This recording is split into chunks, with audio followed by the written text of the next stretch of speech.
Good morning, folks. Go ahead and eat that frog. Shout out to Brock yesterday, Dumois. We had an awesome time, and he was... Oh, is that the frog? Is that Dr. Choppa's the frog? That's the best frog I got. It sounded good in the headphones. Kurt, how you doing? I'm doing fantastic. What's up, guys?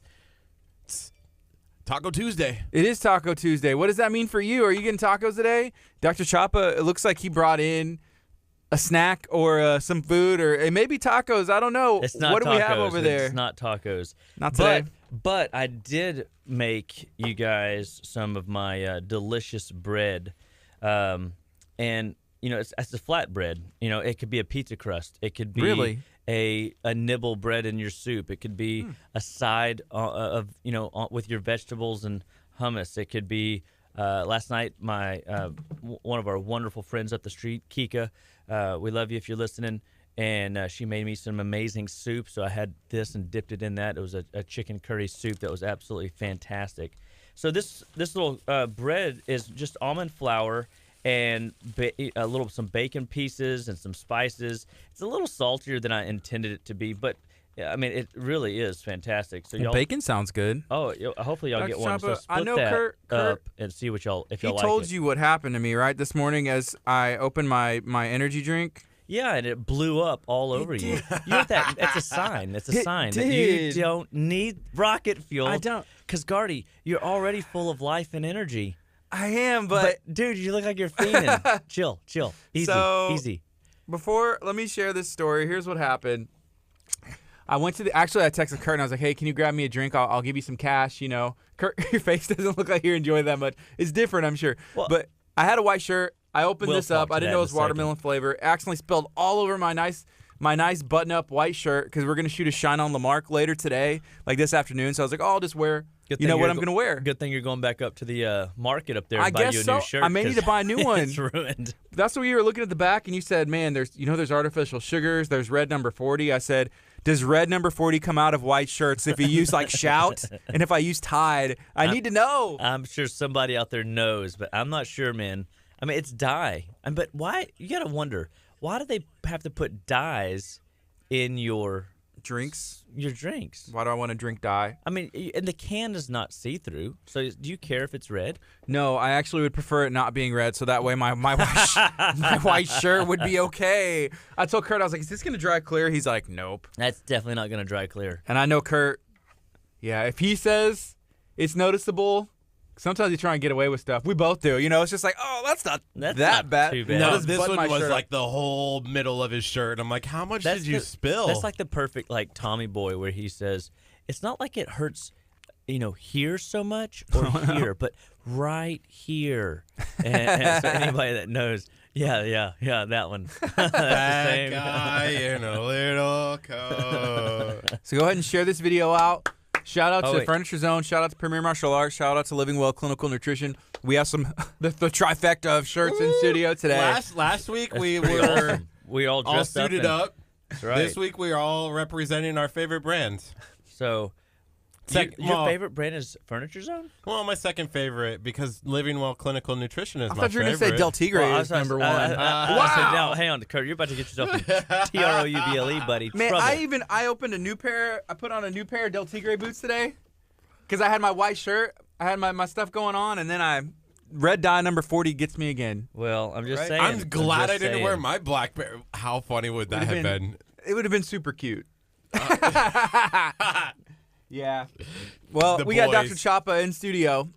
We're excited. If you have any questions, if you have any thoughts about living better, maybe getting off medication, healing your body with food, seeing if there's an alternative to all of the medicine, the drugs, and everything else that you don't really know is going into your body, like red dye number 40. I'd prefer if they left out the red dye number 40, so that way my white shirt would still be white as snow. But right now, it's as red as this can, and it's in the washing machine. Thank goodness we have a washing machine here. I hope somebody knew that they could get that dye out. But, sometimes the speed at which you attack red dye 40 might be your saving grace. I hope today. so. Is it the same way with your body? Well, yeah, I would imagine so. Like if you acutely, put things in your system that don't belong there. You flush it out. Yeah.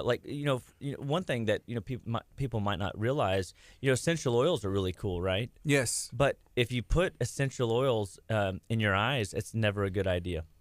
Wow. Well, if a kid gets a hold of your essential oil, jars and starts rubbing it all over them, not only are some of them hot that could burn their skin, it could also be a strong irritant. And one of the quick tricks to figure that out, because you don't want to put water on it, because water and oil, guys, don't mix. And so what you have to do is you have to grab an oil base. So we use coconut. We have tubs of coconut oil around our home, and we grabbed a handful of coconut oil and had to.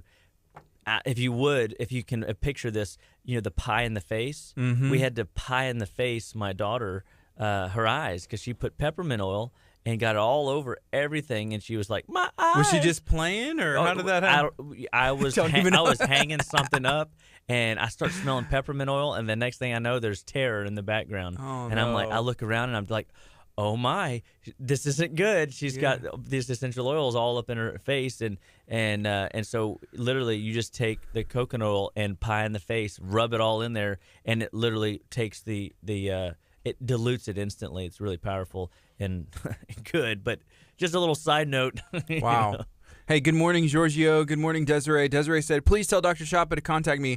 I know her husband was going through some chemo and some treatments. She's one of our partners here. Brazilian Drop. So is Giorgio and Sloppy Nicks and Pomodoro. Right. So, cool.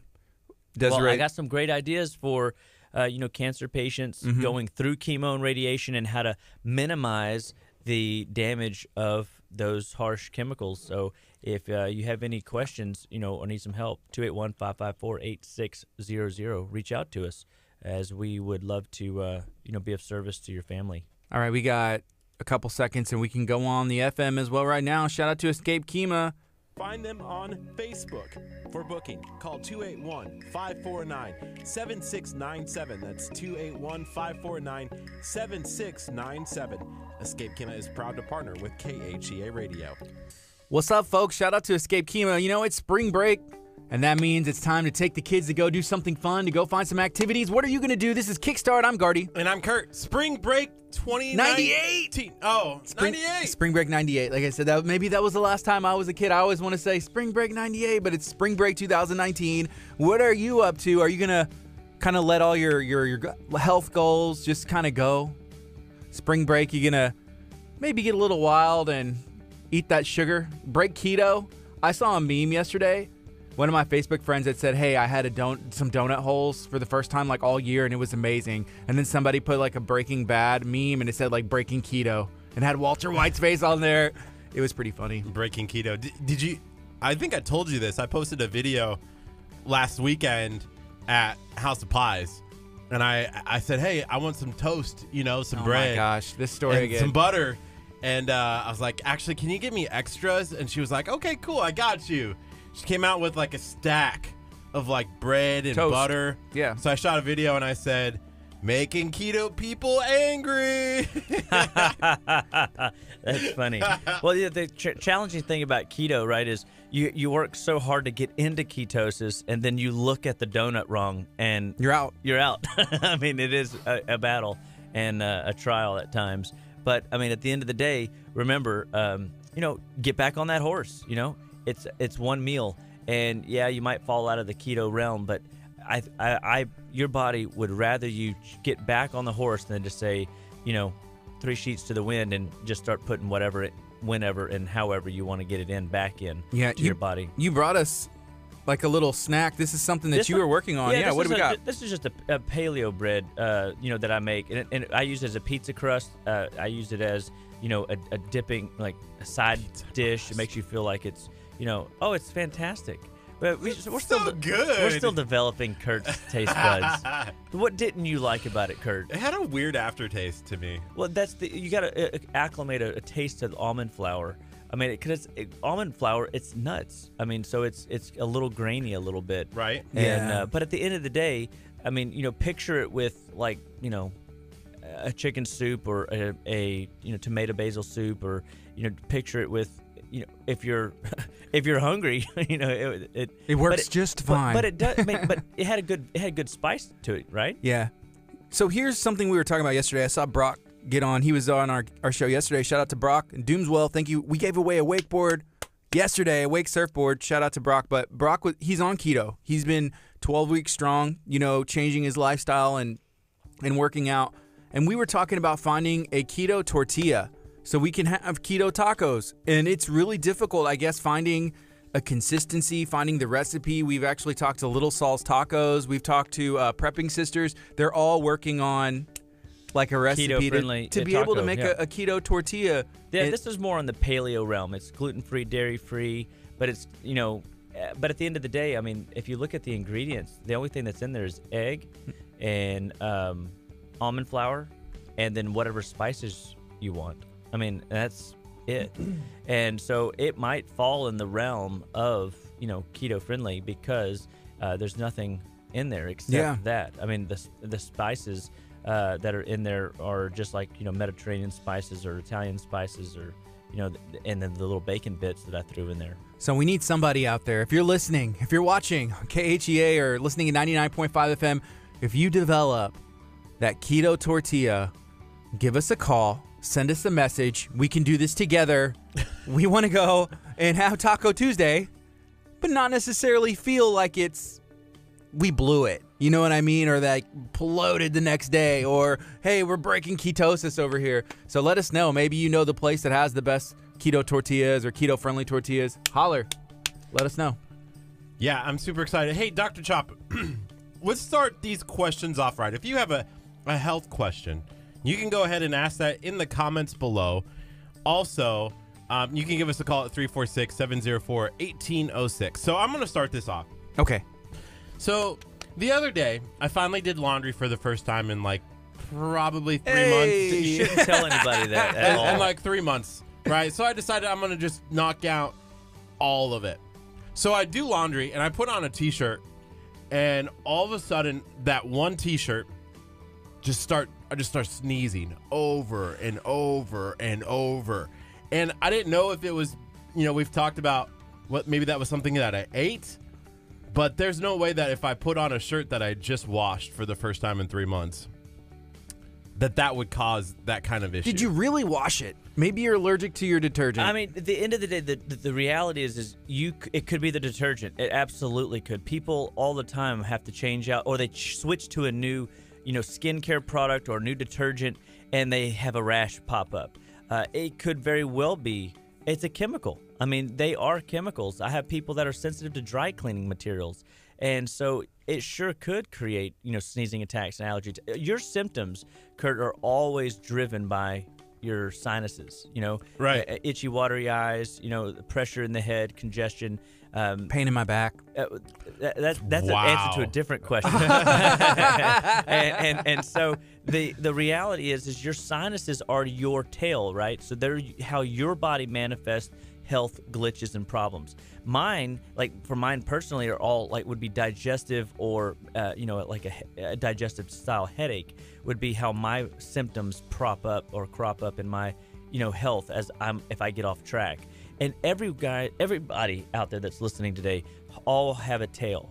And one of the things that and this is why it's tricky sometimes, because we can all have the same exact cause but have 3 different signs and symptoms that manifest and cause our bodies to have issues that we weren't genetically born with and to struggle through our day. And so I was getting up walking this morning, and as I normally do, and I noticed yesterday, although I did a good job taking my therapeutic nutrients, but I didn't take a lot of supplements yesterday in my herbs and things like I normally do yesterday. And I don't know why. I was just busy. I got distracted. They weren't available. I forgot my tackle box, of Arsenal to take with me to the office.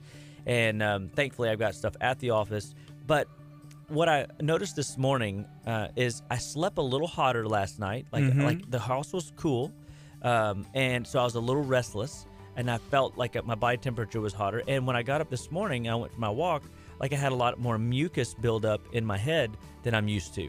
And I got to thinking about it, and I'm like, we're all exposed to the pressures of life, the processed food, junk food, the make-believe food that's available to us and the pollutants in the environment. Whether that pollutant might be, because a pollutant, even though it could be chemically man-made, or it could be just the fact that all of our cars have been green for the last, week and a half, 2 weeks, right? Yes, pollen. And all that pollen is a, pollutant that none of our bodies are wanting to deal with in the mass proportion that we're handling it. But yet our bodies all have to handle it. And so I noticed that when I went for my walk, I had a lot more congestion than normal, and it dawned on me, what symptom patterns are you dealing with out there in the allergy realm? What is it that you've tried? Are you always reaching to the Allegras and the histamine products and, trying to regulate your sinuses? But did you know that there's a cause? There's an underlying issue in the body, and that manifestation of that symptom is just the check engine light. It's a sign that your body is struggling in an area. And at Living Well Clinical Nutrition Center, we're looking for the cause. We're looking to find out what is pushing your body so close to the threshold that your body can't even tolerate the environment. So, and it happened to me too. I'm susceptible to the elements just like you guys. Yeah. And one of the things that, I'll tell all of you guys, none of us get out of here alive. We all, are born, we develop, we grow, we decline, and then we, die. It's the great circle, it's the continuum. But what if we can control the continuum? What if we could, alter and bolster and strengthen our organ systems, our weak links in the chain, so to speak, and enhance those tails, our body's physiology, so we don't have those tails present? That would be amazing. That would be. You were kind of going through the stages. When do you peak? Because you were saying, the continuum, like when is the Yeah, it's a good peak? question. So, if you start asking people that are over 30 and you ask them, hey, when did you start feeling the shift? And they'll all say it was between 28 and 33, 26 and 35. And I find that, so at 25 years old, your spine is as soft as it's ever going to be. Okay. And what I mean by that is, think about a baby that falls, 2,000 times before he learns to walk or she learns to walk, right? Mm-hmm. But yet it doesn't seem to stop them. They don't seem to have bruises or anything like that. But what if, at 25 you fell on your butt 2 or 3 times? It's gonna hurt. It's gonna hurt. Yeah. And so at 25 years old, your spine is fully developed. It's like it's as soft as it's ever going to be. That means outside of that, we're starting to. The aging and the calcification and the hardening of the body is starting to set in. Okay. And most people really start feeling, man, I'm not 18 anymore when they're in their late 20s, early 30s, and if you're lucky, mid 30s. But everybody has this, my 30s, things changed. And for me, I would say it's 33. I can still right now do backflips on trampolines and things like that. As of a year and a half ago at Premier, working with Mr. Seth, he taught me how to do a backflip on the ground. Like I could do a backflip. And we call that just rolling over. No. For me, it was a true For you, backflip. rolling over. For For Dr. Chapa. you, Okay. I can still do a back bend, and if you're lucky, I might. But the reality is as we hit that peak performance level, it's our job to recognize that we've got to stay agile and mobile and create movement. If the dude don't move, The dude don't groove. that's right. The dude don't groove. Dr. Chapa, I'm 33 years old. Does this mean I'm at my peak? This is peak performance, Gardy. This is as good as it's going to get. Well, so here's the thing. If you start studying centenarians, and this is where I like to challenge the status quo, is where I believe that we can outperform statistics like that. Mm-hmm. But if you start looking at the studies they did with the centenarians, people that lived to be over 100 years old, they did like a 30-year study, and they followed these guys that were through a timeline of history. And the guys that made it to 100 years old, they had 3 things in common. They never took medications, so they were drug-free people. They had something to live for, so God, family, something was driving their day-to-day, right? And then lastly, they had no issues with their teeth, okay? So, because teeth is a big deal. If you got a bunch of infection in your mouth, you're in trouble. It's going to spread. Mm-hmm. And so, but one of the things that they found interesting about these guys is they all said their most productive years were between 60 and 95. So that challenges that idea. But let me say it this way. There might be a peak performance in athletics, in the younger years, because I don't know, what's the youngest or the oldest, Olympic athlete? There is a peak, right? And these guys are typically in the prime of life, 35 and below. But I think as we get older, our mind acuity still stays with us, and we can still remain pretty darn productive and work smarter, not necessarily harder. But from a performance perspective, look at Jack LaLanne. He was an old dude trucking across the English Channel with all those buoys behind him every year, adding one because he wanted to make a point that if the dude don't move, the dude don't groove. Yeah. Stay active, exercise. Well, the message that I try to help people understand is that you're in more control of your health than you realize. So if you have symptom patterns, if you have headaches, if you got skin issues, if you got blood pressure problems, cholesterol problems, if you got hormone glitches, if you're infertile, if you can't sleep at night, if you've got, whatever it is, your child's chronic earaches, whatever, there are solutions, and there are things that you can start doing right now, whether it's remove the 4 deadly food additives, which was MSG, artificial sugars, partially hydrogenated oil, and high fructose corn syrup. Look at your labels, guys. Pick them up right now and look at them. And if you see any of those 4 deadly food additives on the label, recognize that you're putting garbage into your body. And I think that accelerates the aging process and causes the weak links to manifest more quickly. And so one of the things that, I got to deal with this weekend is I had a young child come into the office with a stomach bug, flu kind of thing. And, she had a pretty high fever. And mom let off the gas a little bit too soon of the program, and the infection came back with a vengeance. You've got to give the body the tools to finish this thing off, right? And so this child had, 104 fever. Wow. And we had to find a sweet spot to get that fever back down into something more manageable. Now, is it a problem at 104? Some people would say, absolutely, you're going to cause seizures, you're going to cause brain damage, whatever. But here's the thing. Why would the body, raise the body temperature to such a high level? What's it doing? Is the body messing up? Is the body making a mistake? Or does the body have a plan? Does the body have, a course of action that it's running? And that's exactly what it is. 101 to 103 is what we call the prime time for killing. It's that state where your body's running 65 times faster than it normally operates in order to attack and deal with the infection on hand. And so we had to come in there with heavy dose INF fighter, obviously, because anything above 103, if you're not using herbs repeatedly every 15, 20 minutes, you could potentially miss the boat. But I knew, because I've been through this with my own children, that when every one of them have gone through a heavy laden infection that wiped them out, like where they were borderline dead to the world. I had to cuddle with them and love on them and hydrate them and make sure that their, simple functions were active, but their body was internalized and working on the infections within. And we were dosing every 15 minutes to keep that fever coming down and controlling it. And we used the fever as a gauge to know if we were moving forward. And if that fever, we couldn't get it down, then we would have had to do something different. But the good news is there's always a solution for those that are aggressive enough. If you're willing to allow the child to fight off and learn that infection, all of a sudden, their body's immune system learned how to deal with another aspect of life they wouldn't have had if we just lean on steroids, lean on antibiotics, lean on medications that just force the body into submission. We don't want to force the body. We want to assist the body and allow the body to figure out life. That's how you build a strong gene code. And that's why, some athletes are better than others, because they got a better, backlog of gene code, and and then they put work ethic behind it, and they maximize that, potential. Right now it's 9:03 a.m. It's Tuesday morning. This is KHEA Radio, 99.5 FM is Kickstart. We're going to be on till 11. We're talking to Dr. Aaron Chapa from Living Well Clinical Nutrition Center. He's located at 815 East Main Street in Leak City. If you want to give him a call, it's 281-554-8600.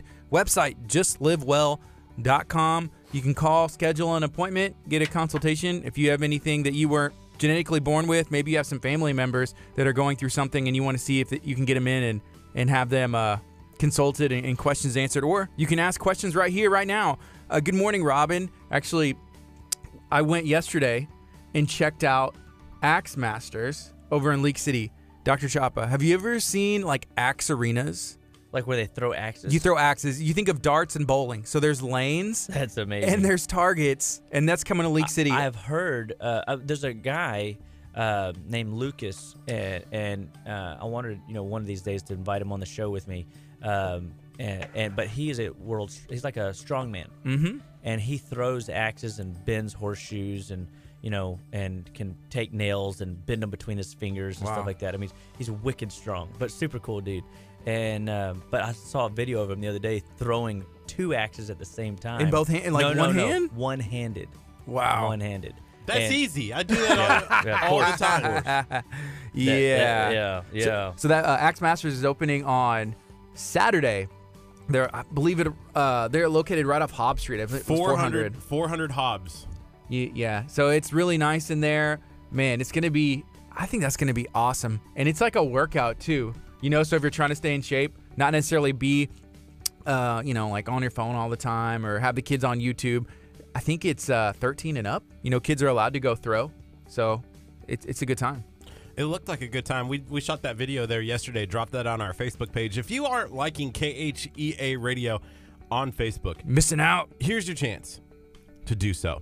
Mm-hmm. Hey, Dr. Chopper, I'm going to continue with my questions. I got you. Let me answer. Okay. So my back okay. has been like hurting like for the last like 2 or 3 weeks. And I can't figure out how to get rid of that pain. Like it almost is like I can't even like sit up straight. Can I ask some questions to get some more information out of him? Have you been sleeping okay? Yeah, I've been sleeping great. Has anything changed in the last 2 to 3 weeks that maybe wasn't there? Yes. What is the first thing that comes to mind? I'm happy. You're happy, so your back's hurting? That doesn't make any sense. Yeah. So for the last 2 to 3 weeks, you have some aches and pains that weren't there before. But what in your life has changed, or has anything been different? Yes. Can you expand instead of yes or no? Can you mute my mic and then I can explain? Okay. I'm done with him, Dr. Charles, but you take this over. Okay, so here's the simple. All right. So has there been any new activity level? Yes. Yes. Have you been exercising? So here's the thing. Here's the simple answer is I would suggest that it could be as simple as an adjustment. I mean, you got pain in your body. I mean, and at Living Well Clinical Nutrition Center, we're taking new chiropractic patients, and we have Dr. Amber and I both over there doing chiropractic services with people. And one of the things that might be going on is that you just need a simple adjustment. I mean, we get in there and we do a technique called applied kinesiology and cranial sacral work, and we can find where muscles are malfunctioning. So we go in and we'll test a section of the body, and let's just say that lower extremity, just say the right side isn't working like it's supposed to. So like the quadriceps, the hamstrings, the glutes, they're just not working like they're supposed to, right? Right. So we can measure that muscle integrity. And if that is weakness, that's called instability. And instability leads to inflammation, and inflammation that doesn't get put out, or like a fire, leads to more damage or injury, right? So we come in there and we will turn those muscles, recalibrate them, and you will see the stability come back in. I just got a really great post yesterday. A lady said, "I'm coming over to see you. No matter what you say, I'm coming in." And I'm like, awesome, So she comes over to the office, and she had pain in her shoulder for, I don't know, weeks. And but she was busy and this, that, and the other. And it's spring break. She's a teacher, so she comes over to the office, and within a visit, she said we took her pain from tearful pain down to something manageable. And I bet you, if I reached out to her today, it's going to be significantly better today, and tomorrow it's going to be even better still. And an adjustment might be just the ticket that helps. Now, some people might be going, well, I'm afraid of an adjustment. Like, that sounds scary. They're worried about it. But here's the deal, guys. We're not. It's nothing more aggressive than a massage, or you're more aggressive beating yourself up if you exercise, right? And so or prancing around on a trampoline.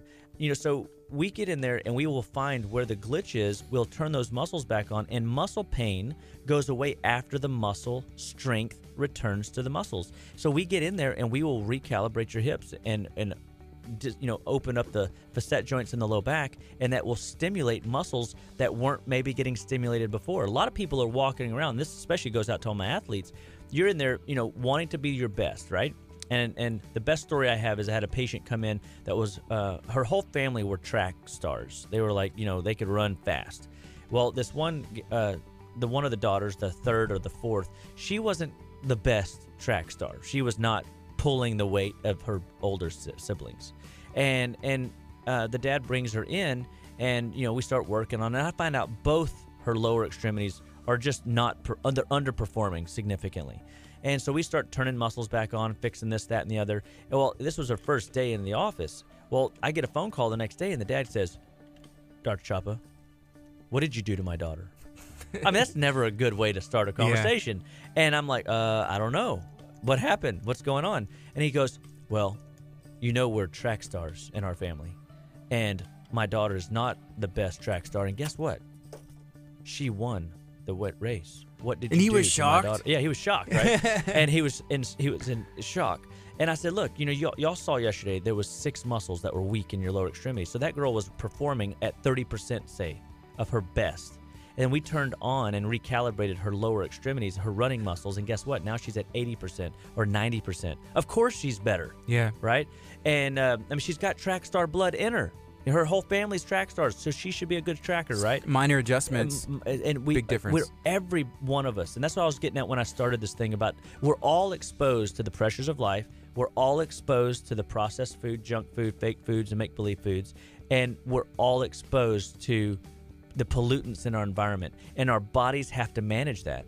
So I would say, Mr. Curt, if you are having pain in your body and and nothing really has changed drastically other than a few new levels of activity, then brother, it's time to look at you structurally and see what's going on. Now, what if it was back pain that would not be relieved with motion? Like you couldn't find a comfortable spot. Nothing made it better. No, you couldn't lay down, you couldn't stand up, and we knew nothing was broken. Well, it could be that you've got congestion in your kidneys. So we might need to do what we call a systems-based kidney cleanse. And a systems-based kidney cleanse is simple, where we can literally roto-root the kidneys and open up those channels and allow debris, sediment, and waste that your body has been struggling to get rid of out. And it literally be something as, like an infection, a urinary tract infection. Which, by the way, guys, if you are struggling, with, urinary tract infections, we have answers to these types of things. And we can support the body and give the body the resources it needs in order to handle those symptom patterns and help you work through those without drugs and surgery. And that's what's so cool about, being in the position I'm in. I get to help people without drugs and surgeries, without chemicals, without fake food, and give them, answers to why their body's breaking down and what they can do to fix it. So if you've got a kid with earaches and high fevers, bring them into our office. Let us give you some of the, time-tested, support methods that have helped so many before and will continue to help people after. I mean, I just had somebody get exposed to Congoplex and Thymex the other day. For the first time? For the first time, and it knocked their cold out, in less than 9 hours. And here's the thing, guys. If you haven't looked into some of these, methodology of functional medicine practitioners or people that do, good, wholesome, nutritional work, you're missing an opportunity. Where, I look at antibiotics like 9 Lives of a Cat. They only work so many times and they stop working. So we've got to be able to give the body more than just cutting its legs out from under it and saying, I'm going to force you to submit. Well, infections will evolve. That's why we build superbugs. That's why we're allowing, new, advancement of the bugs and the medicine can't keep up. But if you give the body, the master organism, resources and feed its troops and army, guess what? The bugs have to submit because God gave you authority over the creepy crawly things. And we have dominion over parasites and viruses and bacterium. So people that are afraid and worried about measles and the flu and all this stuff, and you're rushing out to get all these shots, that's not the answer. The answer is allow your body to mobilize an attack of its own roll through it, and guess what? You'll be stronger for it. It's like downloading new software. If your body's hardware and you're downloading a new bug coming into the area, all of a sudden your body's now stronger because you got an update. Unless you're like these fancy iPhones that are designed to break every time I update it. Does that happen to you? Does that happen to you? Did I just say that out loud? Wow. Dr. Chapa just ruined our, like, the potential of that. Apple is never going to partner with us anymore. I can see Apple, like, they had their iPhone in their hand. And they're dialing KHEA. Never right? mind. 346-704-1800, hang up, Wow. Well, hey, I'm just saying. It just seems to me. Our relationship with Dr. Chapa is more important than that. I'm so glad. Kurt shaking his head. Oh, wait, no, it's more important than that Apple sponsorship.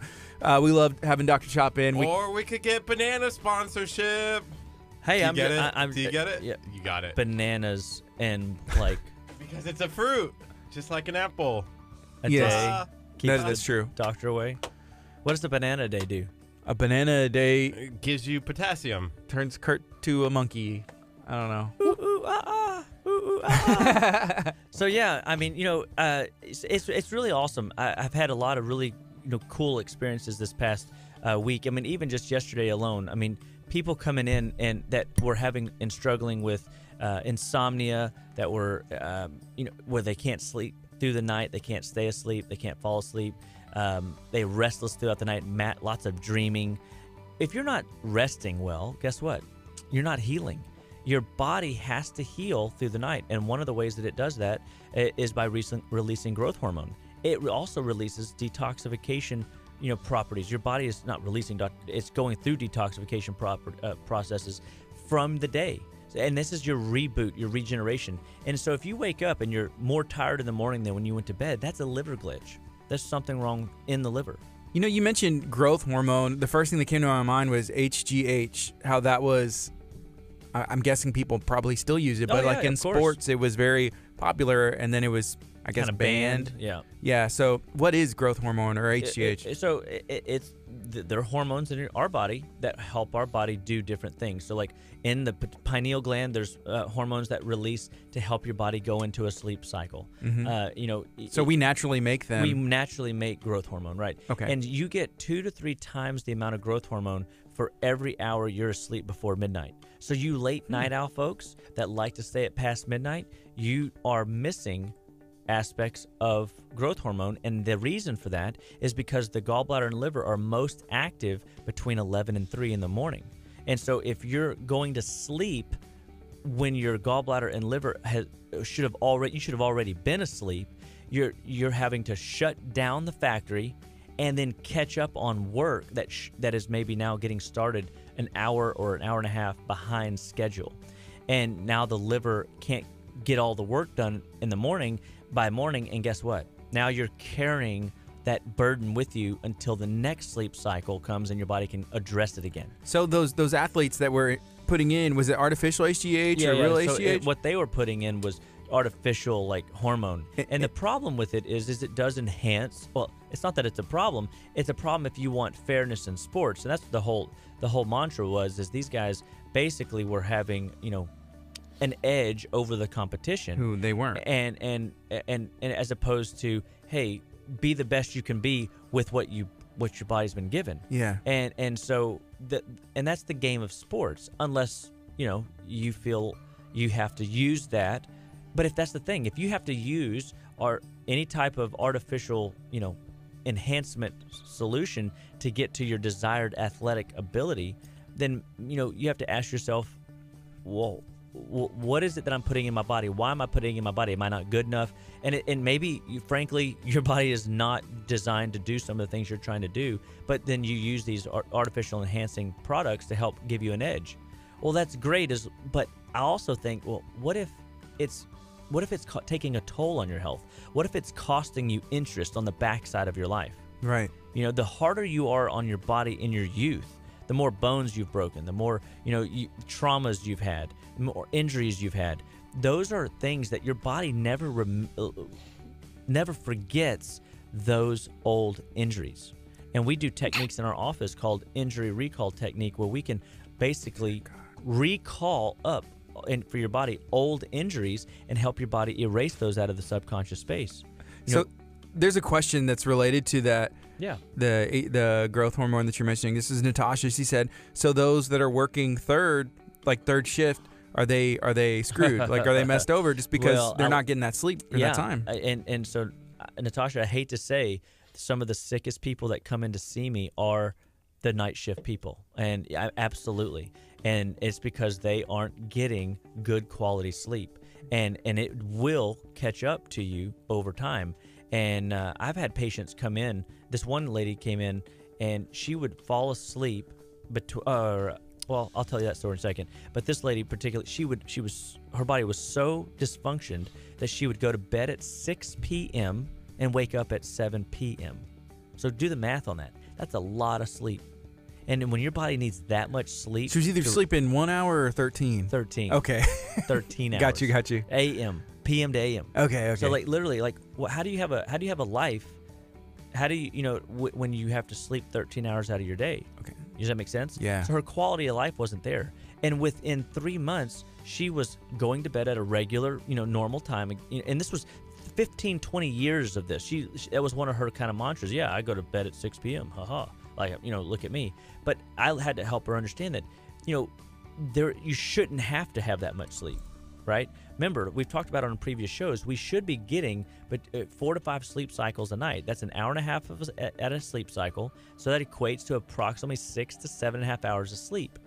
And when you get that quality of sleep, and you're not waking up at night to pee, you're not restless, you're not dreaming, you're not watching movies in your mental mind reel, and your mind racing all night long, and you're actually sleeping, that's how you know your liver's doing what it's supposed to in detoxing. And it's allowing, your body to release the growth hormone that your body has. We can also stimulate pineal, we can stimulate pituitary, we can stimulate the hypothalamus to maximize your body's output of these things. And then to Natasha's point, if you're on third shift and you're working those late night hours, you have to find time throughout your week where you can catch up on that sleep, because it is taking a toll on you. But this is where we come in. So one of the things that we would do for a patient, like if it's you, is we would stimulate the glandular system. We want to maximize the hypothalamus function, the pituitary function, the thyroid function, the adrenal function, the ovarian function if you're a female, or testicular function if you're a male. And we want to power that up in a way that allows you an edge to work the third shift and not take such a drastic toll on you. I had a quick question, because it's along those same lines. We just had daylight savings time this past weekend, and it was a blast. I hate lost that hour. It was one good day. Time. One day I'm gonna run on a campaign. I think of we should. removing- I think we should start like the start day for Monday should have been an hour later, don't you think? Instead, yes, just so people could catch up that hour. We thought about not doing an hour of our show just so that we could sleep. No. Oh, do an extra hour. That's right. Do an extra hour. Right. Everybody loves KHEA radio, man. So here's the question: How did that affect people's and their sleep cycle? Because I had a neighbor who was up until midnight. It was like, well, it's only like 11 o'clock. That's right. But their bodies will acclimate. Once when the sun goes down, the body starts shutting down.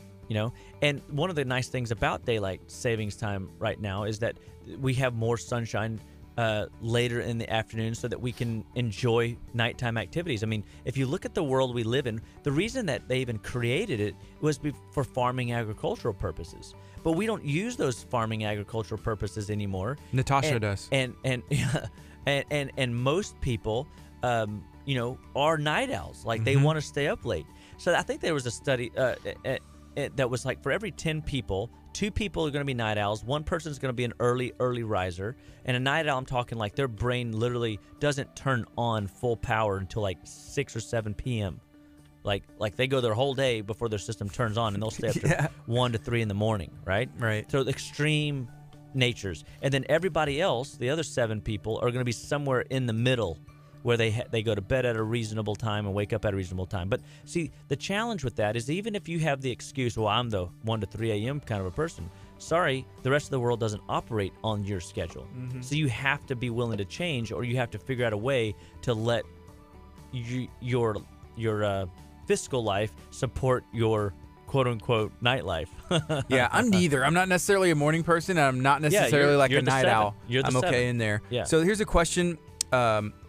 This is from Wendy. She said, what if someone experiences nightmares from PTSD and not necessarily a liver function? Well, you have to so PTSD, there's a story there. So I would say that whenever there's a PTSD issue, there's still work that needs to be done with respect to the brain function. It could be a calming of minerals, where we have to flood minerals into the body to get the volume switches to turn down. It could be the fat-soluble B vitamins. I use a product called Cataplex G and Mintran for that, where we can literally target the calming factor. See, people go, well, I should fall asleep, I'm tired, but they don't realize the minerals and the vitamin needs that are present to turn the dial into a sleep state.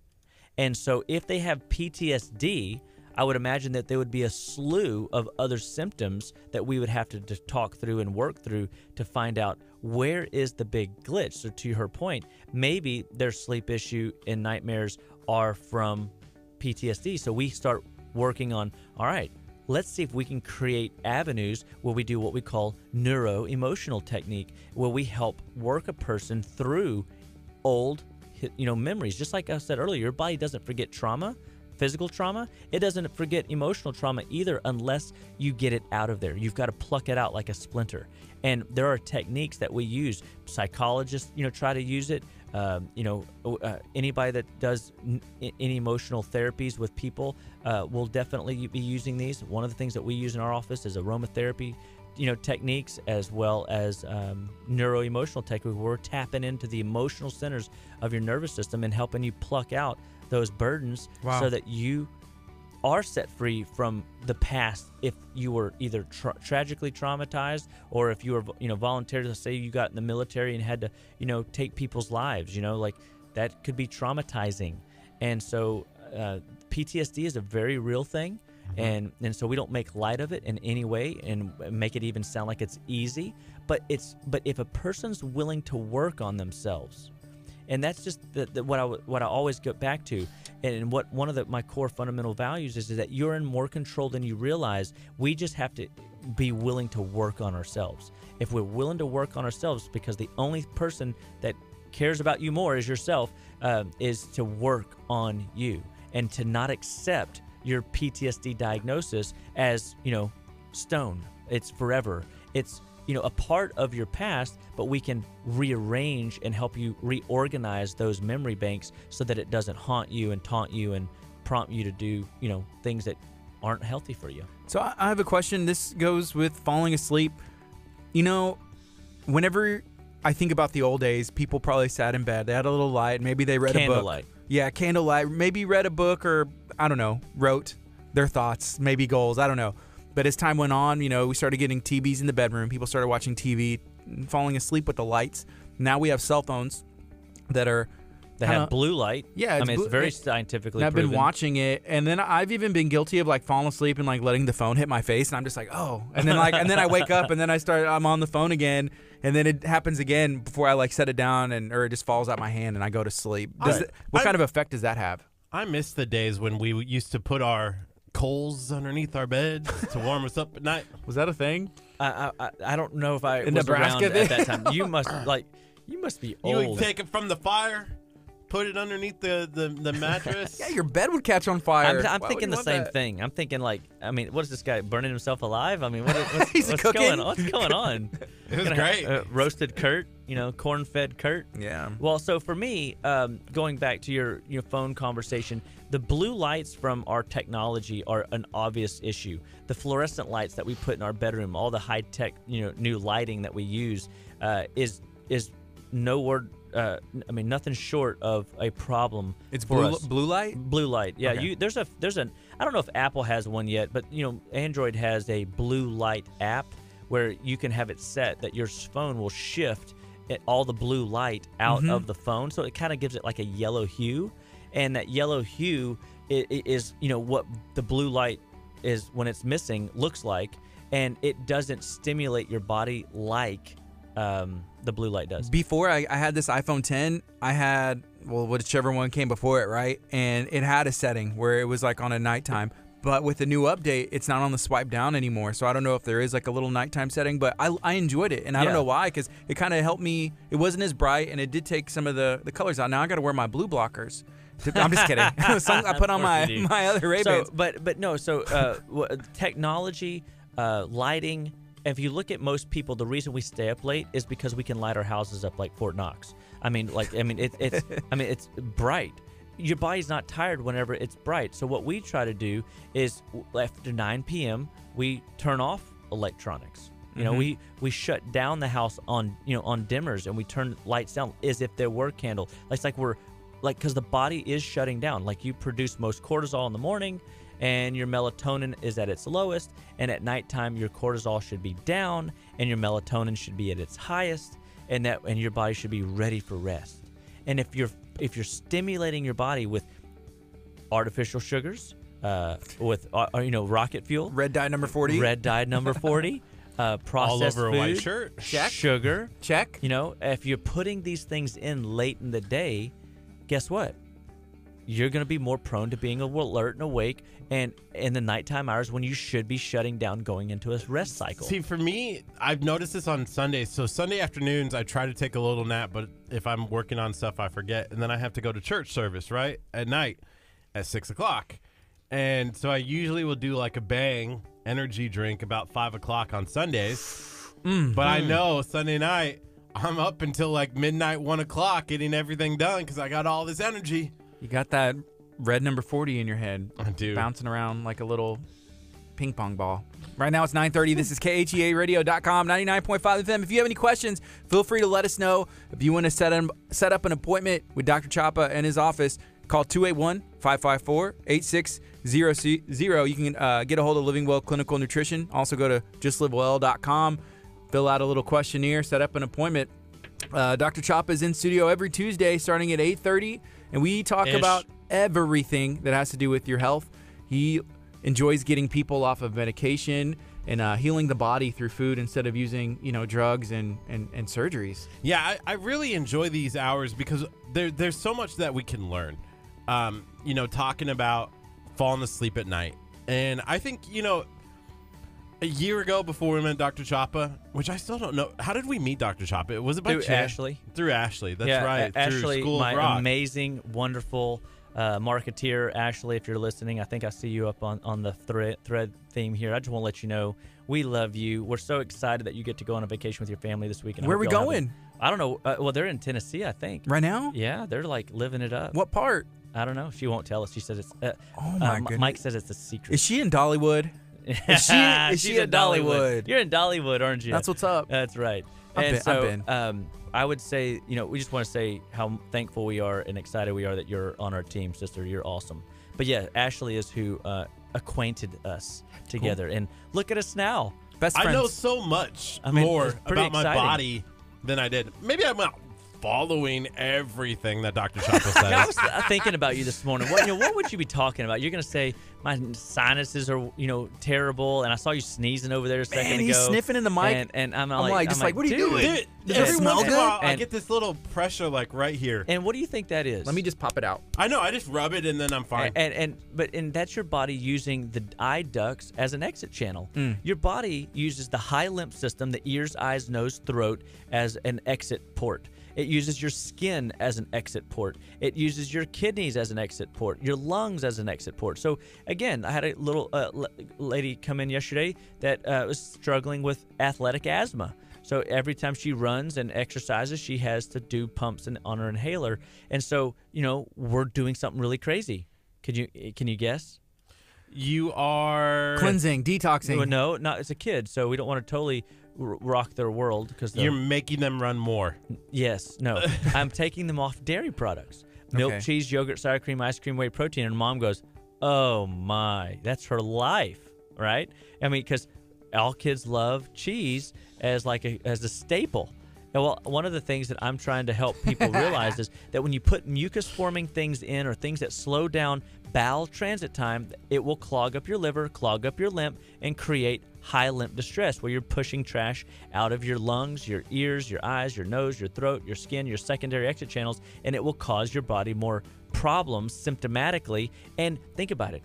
What if we're not getting enough air to that child's brain, and she's not maximizing her growth potential, her development potential, her athletic potential.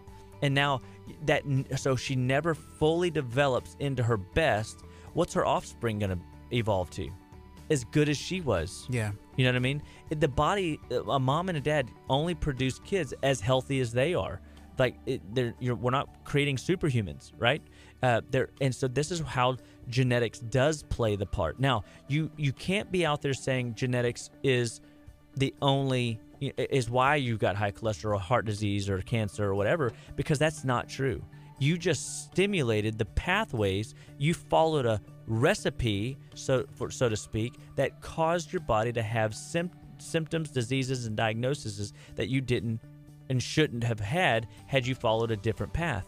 And so a lot of times people wait until the symptom patterns turn into true diagnoses before they start making impact. And I hate to say, guys, there is a too late. If you wait too long and you have too many of these processes going on in your body year after year after year after year after year, all of a sudden it's really hard. I would say that for most folks, just if they have a timeline, it can for every 5 years you've suffered with a particular condition diagnoses, it might take 1 year for that to fully recover. Now, it doesn't mean that it takes a full year to get well or to feel better. You can get better in 30 days, but to fully recover, like for the body to fix all the underlying glitches, the infrastructure, the remodel that has to take place. The one thing that Pastor Hallam has always talked about, too, is just because of your genetics doesn't mean that you're stuck with that the rest of your life, That's too. right. That's the devil speaking in you. You're telling you to accept whatever diagnosis or genetic code you've been given. And he totally said you don't walk around telling people like, well, my dad was a murderer, so I'm a murderer. That's right. You don't walk around saying like, oh, because my dad had high cholesterol, I'm going to have high cholesterol, Amen. So that's kind of cool that, just by making a simple change by... It's and a lot of times, just like Wendy talking about the PTSD patient, I mean, emotions play a part, guys. I mean, like we are structural beings, we're biochemical beings, and we are absolute emotional beings, and all that drives our spirituality. Yeah, and you can decide, hey, I'm going to break this iniquity right now, with the help of God, with my actions. I'm going to, put the actions in, put the work in, so that way my kids don't have to suffer from these health. So they don't have to suffer from alcoholism, don't have to suffer from, spiritual things and physical things in their body. It can start with you. I always think that, like when I walk into the building and Pastor Hallam's always on that TV up there, like, preaching. And this morning he said something really cool, and I'm just really trying hard to hold on to it so I can go write it down. But he said, God will use the water of the word, of his word, the Bible, and turn it into the wine of spiritual revelation. Just like Christ converted water to wine, and I go, wow, the water of the word. If we put the word of God in us when we don't need it, God will pull it out of us when we do need it and remind us that we are crucified in Christ, that we are a new creation, that we can do all things through Christ who strengthens us and makes us whole and complete, not lacking anything. And I think that's exciting when the word starts bubbling up out of you whenever, and that's I think the power of girding ourselves up with the truth. Putting the breastplate of righteousness on and knowing beyond a shadow of a doubt that we are armed to do battle, not just physically. Remember, we're all exposed to the elements, but we also have to do battle emotionally and spiritually and know that we have to protect ourselves from, bad circle of relationships. If you hang around negative people, what's the outcome of that? Negativity. Mm-hmm. And this is why I like being with you guys, because y'all are positive and fun and y'all take a conversation like health it's a needed informative vehicle, and we try to create it to be a fun venue where we can just talk shop a little bit. And when people are suffering needlessly with heart issues and cholesterol issues, the check engine lights are going off. They just need better information. And I tell you, it hit me again last week where a medical doctor told one of my patients that food has no bearing on their health. And I just said, like I don't want to say idiot, but that's what I want to say. Because, idiot. I'll say it for you. I mean, if that is the truth, then stop eating. You know what I mean? Like if you don't think food matters, then stop eating. Or go down and eat McDonald's every day. Yeah, that's been proven. They documented, the guy that did that with Super Size Me, and his health went from, they studied him throughout all blood works and all the testing and the screenings, and then 30 days later, if you watch it to the end, it says it took him almost 9 months to get his health back to where it was before he did that 30 days. So 30 days of fast food living. No offense to you, Arches, but fast food living, 9 months to repair it. That's cray-cray. Yeah. There was people I saw. I'm trying my best. It was a family that they had younger kids, and I feel like every time I see them, it's like McDonald's, and it's like, after talking to you, I'm like, man, you gotta be feeding your kids, Make-believe food leads to what? Right? Like I'm thinking, like, when I have kids. Why don't you do it with yourself? Why don't you do it with yourself? You eat a lot of that McDonald's. stuff. Yeah, I mean, it's not necessarily McDonald's, but I mean, with the stuff that you ate for breakfast, I mean, it's easy to point at other people and talk about those things, but it starts with yourself, right? And then us spreading this message. But I feel like, fast food.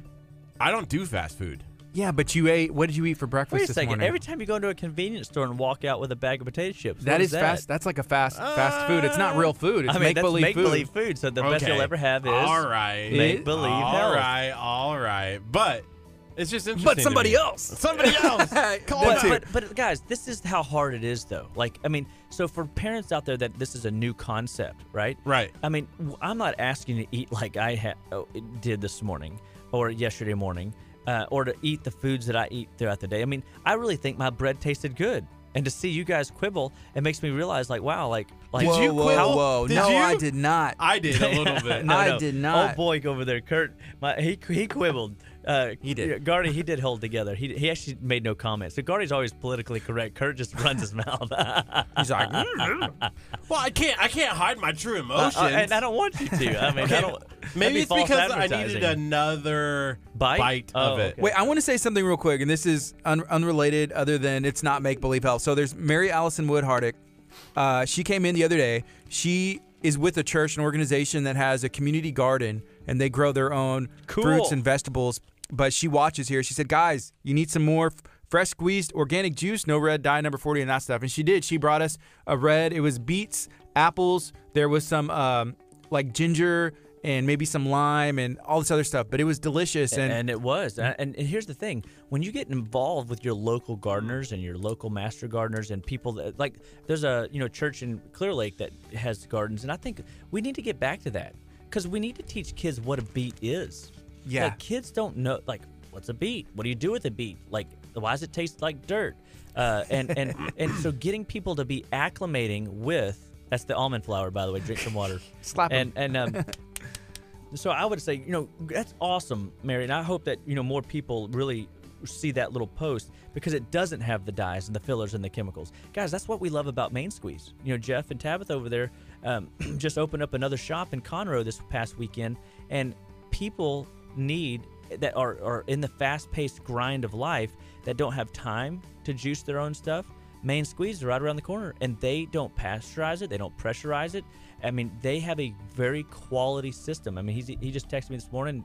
He's got all natural celery juice because of the big fad right now of putting celery juice in and cleansing the blood and cleansing the kidneys. I mean, this is rad. Yeah. And so to her point is we really do have to get back to the basics of food nutrition and teaching our kids to eat, fruits and vegetables in a 2-to-1 fruit ratio. So it's not that fruit is bad, it's that the ratio's got to be in. If you just eat fruit day in and day out, never in history have we been able to consume fruit day in and day out for 365 days. Never in history, except now. And so we have to look at eating foods in seasons and getting back to a point where we're not leaning on 6 to 11 servings. The only reason that you might be reaching for grain 6 to 11 times a day is because you have been trained to do that since the late 70s. And so for the last 40 years, you've been brainwashed, I hate to say, such a harsh word. But it only takes 3 generations to convince an entire civilization that this is right and true. And so we have to retrain the thinking and get people to reach to food as medicine. And then we have to get people like Mary's program or anybody that's a local gardener to be promoted and lifted up. And we get back to some of these slower, processes to eat real nutritious food and we learn to chew our food again. You know what I mean? Or I think like Wendy one time said on there, we drink our water. How do we do that? By eating vegetables and things that have water in it. That could be a source of, nutrient, And so I just get excited about food, guys, because at Living Well Clinical Nutrition Center, I really do believe that fundamentally all life starts and stops at the cellular level, and nutrition is the fundamental backbone that allows you to spiral out of control or to get traction and regain and recap, the health and vitality that you've always deserved and could have. Okay, we have some questions coming in right now. Keep them coming. There's a bunch. I know, all of a sudden. So this is from Sandy Williamson. She said, I've tried many natural remedies, but many times I can't quite get my ragweed allergies under control, and I end up getting sick. I'm tired of getting sick from allergies. Is there a way to prevent allergies from turning into a bad cold? Thank you. Yeah, so great. Thanks. I love the question. A great time to talk about allergies with the green pollen everywhere. And so one of the things that we do in the office, and I had this little guy come in yesterday that last year had a really bad fit of allergies, and I mean just day in and day out just suffered. And we've been working with him, from last season to this season. And this season he's only had to reach to the Allegra twice. And he's done so much better in comparison to the many years past. And so it took us a while, to turn it around, but it's slow and steady. So where you start in the immediate, like right now you're suffering and you've got these allergies that it's going to turn into something of an infectious sort. We've got to get in and start cleansing the lymphatics and the liver, making sure that it's got a place to go so that you can excrete it out of the body. That's through the bowel. And so we have to make sure that your elimination pathways are open. Number one, that's digestion, that you're having a bowel movement 2 to 3 times a day, that your liver's draining most effectively and working like it's supposed to. And you'll know if it's not because you'll have joint pain, you'll be fatigued in the morning, you'll have templar headaches, you'll have headaches at the top of the head, you'll be sluggish, you'll wake up at night to pee. Those are your knee pains, shoulder pains. Those are your typical liver signs and symptoms.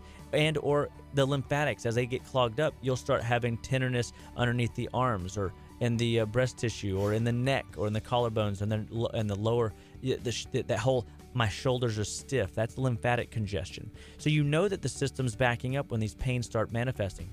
And so what we want to do is clean out those 3 systems.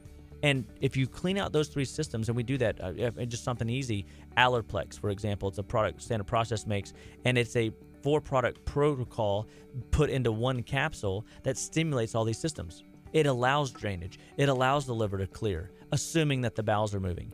And then, and so very amazingly how quick these techniques work. I've had kids come in that had goo oozing out of their ears because their allergies were so backed up. It was coming out of their ears, and they were always snotty and sniffly, and they had swollen eyes, and we were able to just clean out their system. And this is what we call systems-based nutrition. So we do, that's just on the what I can do side. What you can do right this second is do an experiment. Take out wheat and dairy products from your diet for 2 weeks and see what you notice. I had a guy when I was running for the half marathon one season, right before Hurricane Ike, because that's how long this was ago, and we're running every day. We're at this little meet and we're running, and one day I saw him, and we were pacing each other, and he's just every other step he's hawking loogies and spitting, and he's struggling. He's talking through his nose, and I felt bad for him, but he didn't really know what I did, and I didn't want to push myself on him and make him think I'm trying to sell him something. And we're running, and we had a great time. We ran 13 miles that morning, and we I said, hey, just in case I don't ever see you again, like you could be such a great runner. You're a lot better runner than I will ever be, and I just wanted to suggest maybe you do an experiment. Take dairy out of your diet for the next 2 weeks. Like milk, cheese, yogurt, sour cream, ice cream, whey protein, and I bet you won't have allergies anymore. Because he told me the stories that he woke up in the morning and spent 15 minutes in the shower so he could use the heat and the pressure of the water to push all that crud out of his head. That's what I do in the shower. And I bet. And literally he got off the dairy.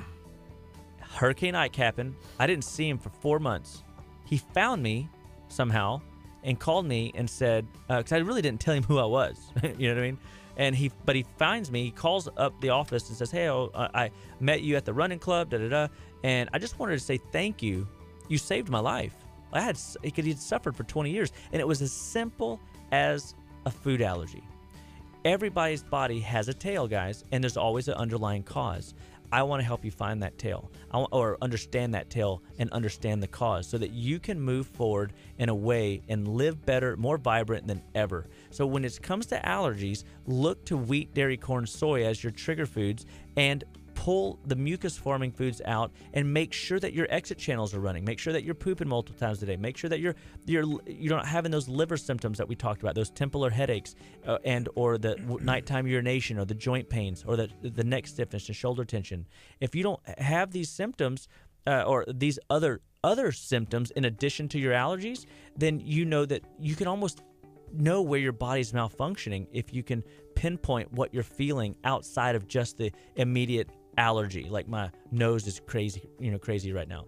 Right now it's 9:49. We have a couple minutes left. This is KHEARadio.com, 99.5 FM. If you're watching on Facebook, feel free to hit the share button, hit the react, ask some questions. We have a couple questions. We have a couple of minutes left so we can actually get these answered. But this one's from Ashley. She said, what are your thoughts on taking liquid chlorophyll daily? I didn't even know that was a thing or a possibility. What is liquid chlorophyll? Can you take it daily? Yeah, so chlorophyll is an amazing blood builder. So, we use it with, we use it with patients that have had a history of miscarriages. We use it with people that have severe burns. We use it for people that have ulcerative colitis. We use it for all kinds of therapies. I have an ointment chlorophyll. I have a capsulated chlorophyll. That way it doesn't stain your teeth green, because as you know, chlorophyll is amazing, very deep, rich green from plants, but it will heal tissue at a very fundamental cellular level. It's an amazing remedy. It's a little expensive, but quality is everything. And when you've got some of these major issues, chlorophyll can be a really powerful tool. Especially, the miscarriage is probably, if it wasn't the ointment, which is absolutely amazing for burns or boo-boos or major surgeries that need to be healed, the miscarriage patient, the way I use chlorophyll in my office to help make sure that the uterus has the integrity to hold a pregnancy is really fascinating, and the nutrients in the chlorophyll will get that done. Y'all are having a women's wellness talk on March 21st at 6:30. That's going to be at your office? Yes, at 6:30 p.m. And Dr. Amber's going to be teaching that class, so we're real excited and invite everybody to come out and hang out with us. And absolutely, you should be there. If you have questions about women's health and hormones, whether it's thyroid, whether it's how to balance those, this is the stuff that we're doing at our office and teaching you why your body's breaking down and what you can do to turn it back on. Wow. Ashley mentioned that for the chlorophyll that she's been taking, she's seen it do wonders for acne. So that can help your skin as well. Is that something that you would take, and how would it help your skin? The chlorophyll for the skin? Yeah. So because it's really rich in vitamin A, and so like I was mentioning earlier, one of the first patients that ever came to see me was covered in psoriasis, and psoriasis is a pretty nasty skin disorder. But we didn't heal him from the outside, putting topical rubs and creams on him. We actually took chlorophyll internally, and because the same epithelial lining that is in your digestive tract is also the mirror image of your external skin system that we see, and we treated literally the tissue with healthy nutrients from the chlorophyll and turned around his psoriasis using stuff like this. Now, could you use topical? Absolutely. That's why we have an ointment that we use to rub on areas that are dry or irritated or beat up or burned, and you can heal that tissue rapidly. I had a lady come in just 3 weeks ago with a 2nd-degree burn. I think it was a grease or something got on her wrist, right on her below her palm, and it bubbled up. The size of a silver dollar. It was, tall and large surface area. And we started putting chlorophyll ointment on that area, and you should see it. It doesn't look like anything even happened. And it works very, very fast. Kurt, are you okay? Are you dealing with allergies? You keep sniffing in my ear over here. I keep hearing you. I don't know why you think that just because I'm sniffing that I have allergies. Are you sick? I don't know why. What would be another reason for you to be sniffy over there? Just sniffy. You just like to breathe like all the time? Oh, man. That's gross. You know, I want to say one more thing to Miss Sandy on her, like, she's tried natural remedies. So this hit me the other day. I was thinking, people have tried natural remedies, and some people have good success and some don't. And let me tell you why I think if you've tried it and it didn't work for you, what happened? And I'll tell you, you didn't have guidance. And you didn't have the confidence. Nobody taught you how to be aggressive enough. And because a home remedy isn't I'm going to sprinkle some fairy dust on this area and it's going to make it better. Like, it's not like, it's not magic, And that's one of the things that we're not. We're not magicians at our office. Some people, mistakenly call me a wizard, but, I always remind them, like, God does all the healing. I'm just conduit. But Wendy made a comment just above here in the thread that said, God has given us all the remedies that we need if we just learn how to use them. And we've gotten so far away from trusting our own intellect, our own thinking ability, to trust man to give us, the quote unquote the magic pill, the pill for an ill, mindset that we live in today's modern world. And these man-made drugs do not solve problems. They cause our body to malfunction and to deteriorate faster. And so if you push the body, so like earlier I mentioned with that patient that had the child that had the high fever, and we had to start dosing herbs at every 15-minute intervals to pull it down into something more manageable. Well, it's not written on the bottle to do it every 15 minutes in that case because, the FDA and the laws and the governing bodies that won't let people make claims like that. And we never treat, cure, diagnose anything either in our office. What we do is we give your body support to fix the underlying issues, and then we watch those symptom patterns just magically go away, so to speak. And so it comes down to, are you taking the right quality of herb? Are you taking the right herbs? And are you taking it aggressively enough? Sometimes the where people miss is they don't dose heavily enough.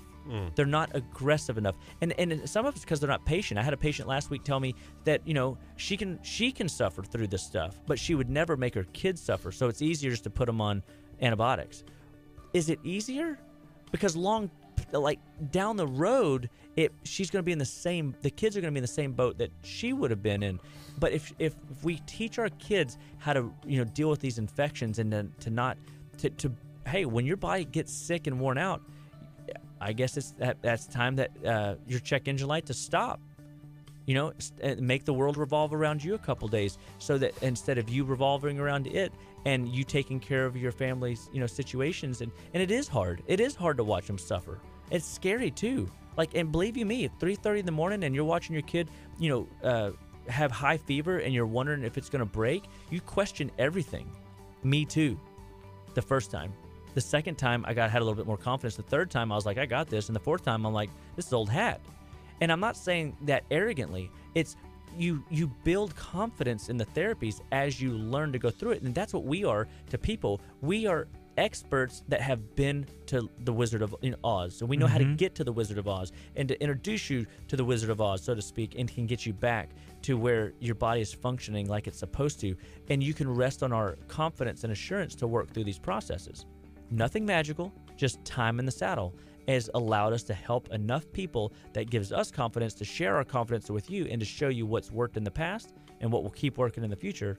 And that's what Living Well has to offer. Dr. Chapa, me and Kurt, we need to come in and set up a time to where we can get an adjustment. That'd I think be cool. Kurt getting an adjustment would be must-see internet TV. A back adjustment? Let's do it right now. An attitude adjustment. That's we right. put him on the chair. Attitude adjustment for sure. Just pop the head around. I know I need one.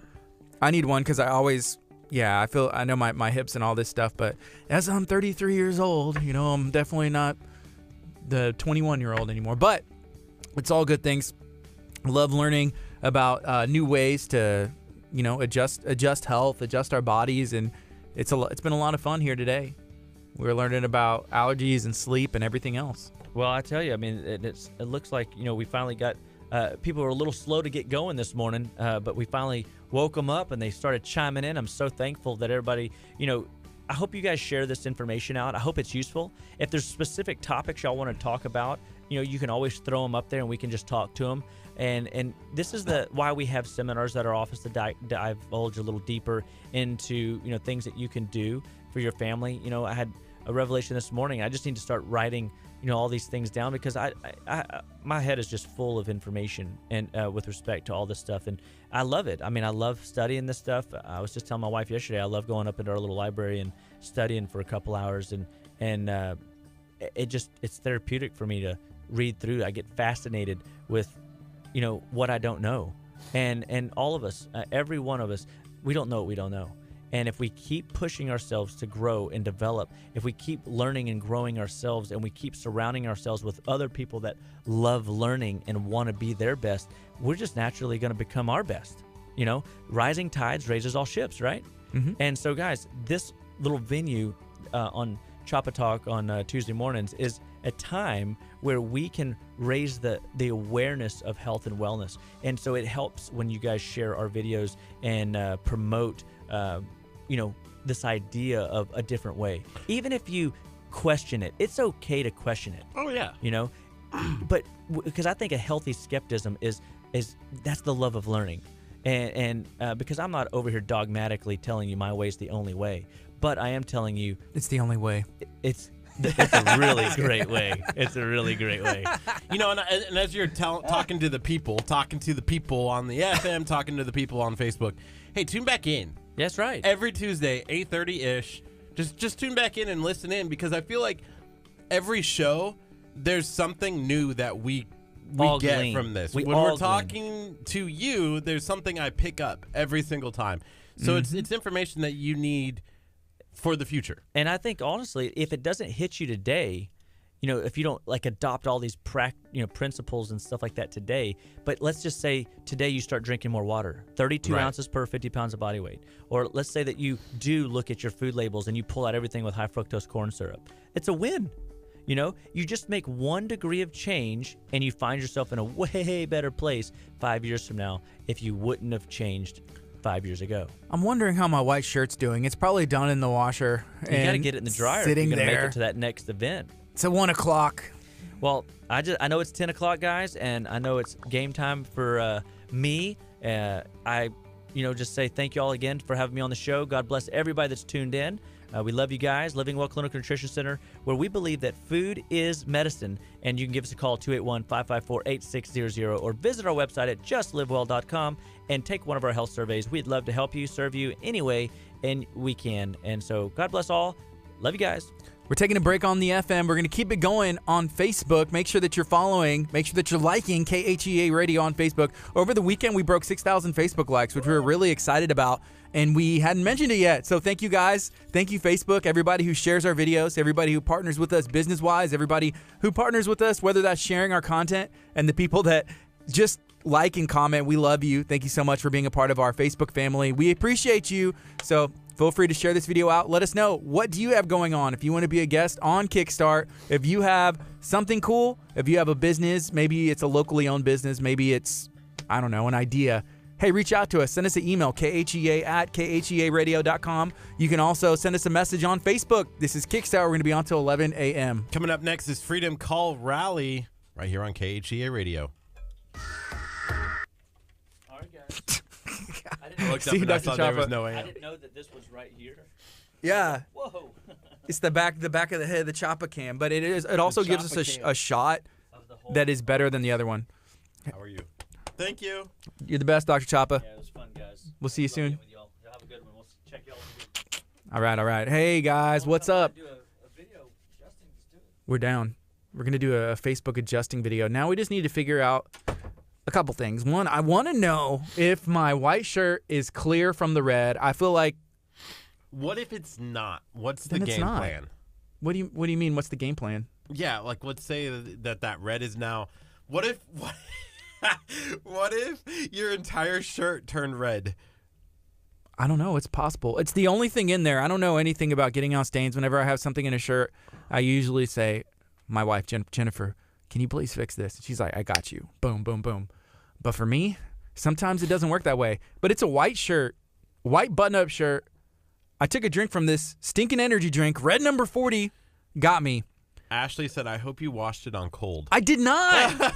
I did hot and cold. And you know why? Because I read the shout bottle. It said wash in the warmest water, it'll be allowed.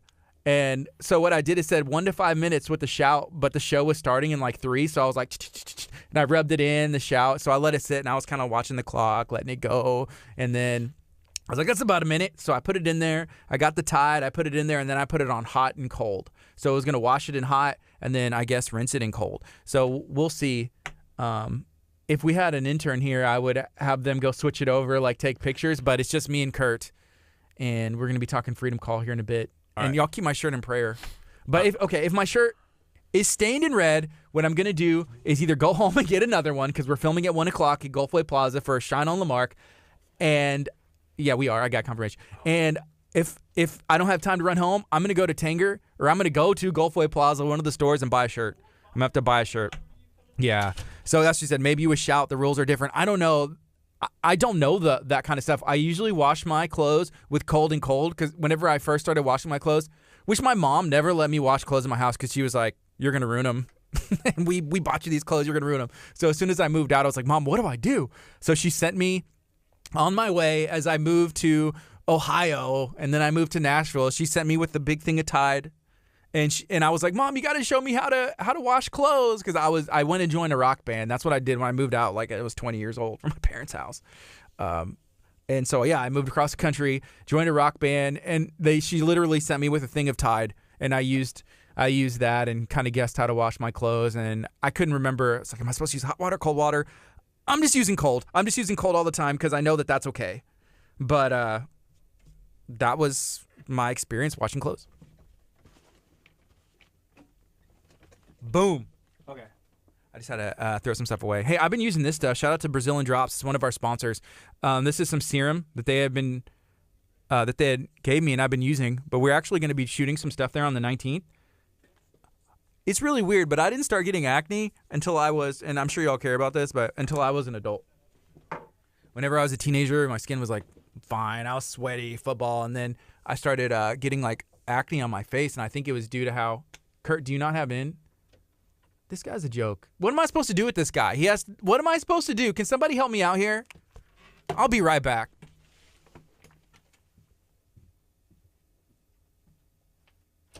My key's right there. All right, guys. I apologize. I apologize for that, but we're bringing some chairs in. We're going to have some talk about Freedom Call. Freedom Call is an event that takes place in Dickinson.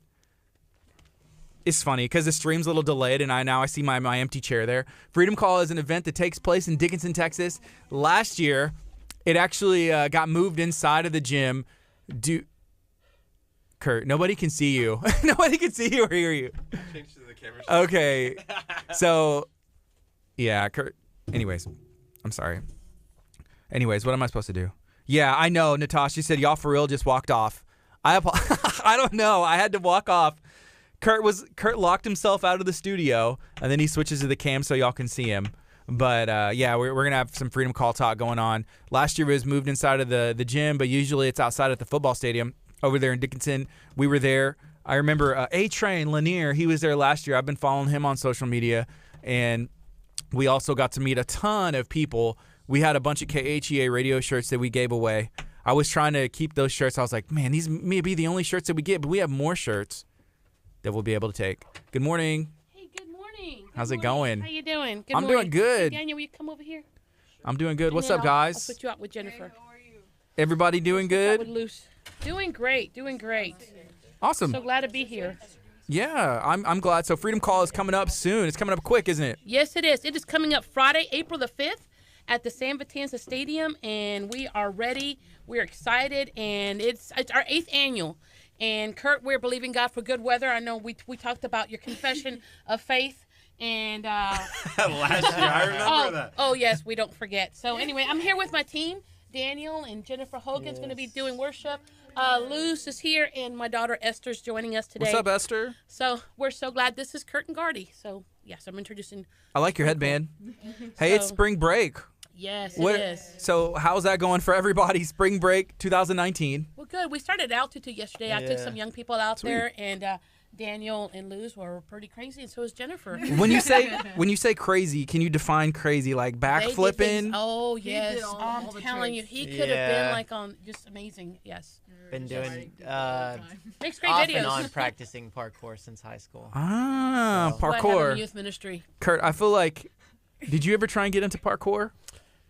No. No. I did watch Parkour. I that episode of The Office. Yeah. Where he's like parkour. You Yeah, know, that's good. Jump into a fridge box. That's cool. Well, altitude is. I have not had the opportunity to go. My son loves trampoline parks, but it seems like it'd be fun for everybody. It's really. a lot of fun. There's something for everybody. Yes, 2 hours seems not to be enough sometimes. How, 2 hours? Yeah, they was jumping like grasshoppers. It's definitely gonna wear you out though. Yeah, it's a good workout. Yeah. But it's a great place to take the family, take a youth team or Definitely, yeah. adult. They're really nice, so yeah. Cool. Yeah. So anything else planned for the rest of spring break? No, not really. We're getting ready for Freedom Call tonight. We're actually having a youth pastor's dinner at 7 o'clock from 7 to 8. It's kind of like a meet and greet. Take time to pray for Freedom Call. We're believing God, of course, for a great move of God this year. And I really, really believe that just as God is bringing the body of Christ together, see, Freedom Call has never been just about my church. It's about the whole body of Christ coming together. And I'm excited. Of course, Solomon's going to bring out some young people from Abundant Life, and different youth groups are coming out. So tonight, we're meeting with the youth pastors at 7 o'clock. Any youth pastors that want to come out to our church, it's a free dinner that we're having. It's a time to pray. And that's our focus tonight. But we're just getting things ready. We're getting our shirts designed for getting them ordered for Freedom Call and just promoting Freedom Call. Definitely. What are the goals for this year's Freedom Call? What are even the prayer points? The prayer points that we're believing is that God's glory will manifest, that young people will realize that God is real. Different people have different testimonies. The different people that are coming, of course, Vaughn One and I Am Justified, they've got some amazing testimonies of what God has done for them. And just that people will realize, that young people realize that God is alive, that miracles are for now. They're not something that died in the book of Acts. It is for now. So we're believing, it's just our theme this year is redeemed. And redeemed, I love in the King James, it says, let the redeemed say so. But if you read in the Passion Translation, it says, let everyone give all their praise and thanks to the Lord. Here's why. He's better than anyone could ever imagine. Yes, he's always loving and kind. He's faithful, and love never ends. So go ahead, let everyone know it. Tell the world how he broke through and delivered you from the power of darkness and has gathered us together from all over the world. He has set us free to be his very own. So that is our scripture. We are redeemed not just from our sins, but redeemed from depression, redeemed from anger, from unforgiveness. That's what we're believing to carry out this year, that young people will realize, and that people that come, we've been redeemed for a purpose, and let us say so. Let us declare it. Amen. Yeah, because being redeemed is one thing, but if you kind of kept it a secret and didn't tell anybody, then what good is that going to do? Yeah. You know, it's good for you, but isn't the whole point to share? To share the gospel, the good news, share your experience. Yes. Yeah. You know, Jesus said for us to go. And so, you know, we're going. And so we're going to our stadium, and it's just really, really neat to be able to share this message. And then young people can take it back to their schools and take it back to their neighborhoods, and that cities will be transformed. The scripture in the Bible is, can a city be changed in a day? Can they be saved in a day? And I truly believe as the body of Christ comes together, we will see a difference. So you got Warren Praise. I see they're going to be back there. Yes, there Warren last year Praise, as well, right? Yeah, Frederick and Jennifer, they're awesome. They'll be coming back out. And also our LFO praise and worship team is going to be joining with our youth group praise and worship team, and they're coming together for this night. And so we're excited. Of course, my brother Orlando is going to be playing from a different church, and we have different people that come in and they're able to help us out. So we're excited. Robert Rizari, he is doing like the flute and the saxophone. Oh and my gosh, that man can play a saxophone. Definitely. Really? Oh yeah. my So it just adds like a different thing to praise and worship. And they've been practicing on Friday nights, and it's just amazing how they've come together. Where Miss Sherry, she is going to be singing the song Ain't No Grave. Ain't No Grave. And that song is just amazing. Ain't no grave gonna keep us down. What song are you going to be singing? Well, you know, I done told you, you know, if I was a rapper, I'd be Little Lolo. Little Lolo. So, I like that. Yeah, that's going out there, Vaughn One, now that y'all have a nice music label. Anyway, no, I'm just joking. I'll be ministering about being redeemed. I definitely will be ministering, Vaughn, and I'm Justified, and also Pastor Carlos Ayala will be sharing his testimony, and just different ones of us. We're going to be praying together that God will touch our city, and we'll turn our nation back to Him. So I believe that, you know, when people said that revival is going to hit, He's going to use young people. He's going to use everybody, every generation joining together for this. Yeah. That's cool. Curt, you excited for Freedom Call? I'm excited. This was, you know, kind of the kickoff for KHEA radio last year. Yeah. You know, we were kind of stuck at like 100 some Facebook likes through the month of March or so. And then all of a sudden, just like that, it just kicked off. And it kind of was that first big thing. I think it was all the stickers that people were putting on their jeans. Yeah. That's what did it. I totally believe as you came and you backed us up, you know, to get the word out, then God bless y'all's ministry. And then people got to know more about your ministry. And that's really neat because your ministry blesses people. Definitely. So Can I take a look at this flyer? Definitely. Yes, definitely. Sweet. So I'm looking at this, and we kind of went over. So Vaughn Juan, I Am Justified, and Warren Praise. So are these musicians? Yes, the top line? And worship. Yeah, no, they're hip hop artists. Hip hop. Yes, I'm Justified and yes, and Von One. Yes. Do you remember the hip hop artist that we talked to a year ago? Yeah, A-Train Lanier. Yes. Austin Lanier. Yes. Alien Gang. He does this. I follow him on Instagram. What do you mean? Yeah, he's doing Did good. I forget? No, I didn't forget. No, he does. He goes and speaks at like junior highs and schools and does some pretty cool stuff. I'm excited because this year I am teaming up with I Am Justified to do school rallies, to do general assemblies, and so this is something we're starting. And so I Am Justified. He is has a ministry already called Game Changers, and so we're going to go out and we're going to be able to do schools, and that's something that we're working on this year. To be able to at least to do Dickinson High School, McAdams, and also Crans Junior High. Cool. So. You know, in the LFO and in the youth worship team right there, I almost didn't recognize Paco on the back row. Yeah, Paco's there. Good old Paco. He's there. Yes. Faithful as always. When he's not fishing, he's with us. Yeah, maybe that's why I didn't recognize him. He didn't have his hat and shades on, and he has now he's all with famous the button up. fishing. Yes, definitely. Yeah. We always give him a good shout out. Oh, I saw he had an event. I guess at George R. Brown. He was doing something. Yeah, TSL was there. They had a booth. Yeah, all his fishing sponsors. What a life. I'm telling you, he's doing what the disciples were doing. Definitely, yes. That's true. And then sharing Jesus with us. So yeah, he's totally living out the whole gospel message. Mm-hmm. Yeah. I agree. Yeah. So we got 6 seconds. Let's go on the FM right now. So here we go. I'm gonna introduce you. Good morning. You're listening to KHEA Radio 99.5 FM. This is Kickstart. I'm Gardy. And I'm Curt. And we just had Dr. Aaron Chapa in studio talking about health, talking about wellness, healing your body with food instead of using surgeries and using drugs or any kind of prescriptions. But if you enjoyed that segment, you can always tune back in on every Tuesday around 8:30. Dr. Chapa is going to be on. Yes. So coming up next, we have Freedom Call Rally in the studio. They brought the entire team. Oh yeah, Well, some of the team. The rally is here. The rally is here. Yes. We may have a preview today. I like the shirts. Talk a little bit about the shirts. This is actually last year's shirts. This year's shirts is going to say "Let the Redeemed Say So." Boom. So yeah, but those are not out yet, but we will. These are actually last year's shirts. Yeah, we just faith it. I love that kind of works out that faith moves. Definitely, it's not just staying still. Faith moves, and it's moving every day. Speaking about faith, we are having faith for beautiful weather. Yes. No, we are definitely, Curt. You're agreeing with us about the weather.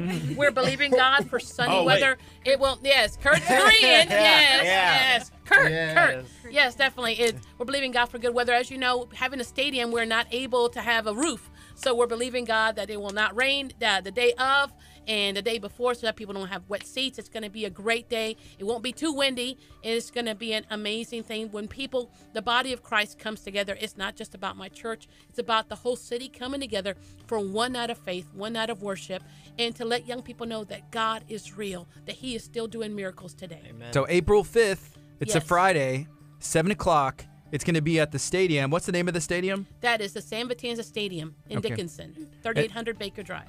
And Gates last open year, at 6:30. at 6:30, you're able to come in? Actually, 6:15. I'm going to open up the gates at 6:15. Definitely, it starts at 7. We'll have the Chick-fil-A cow out there also. You can take a picture with the Chick-fil-A cow. And Cool.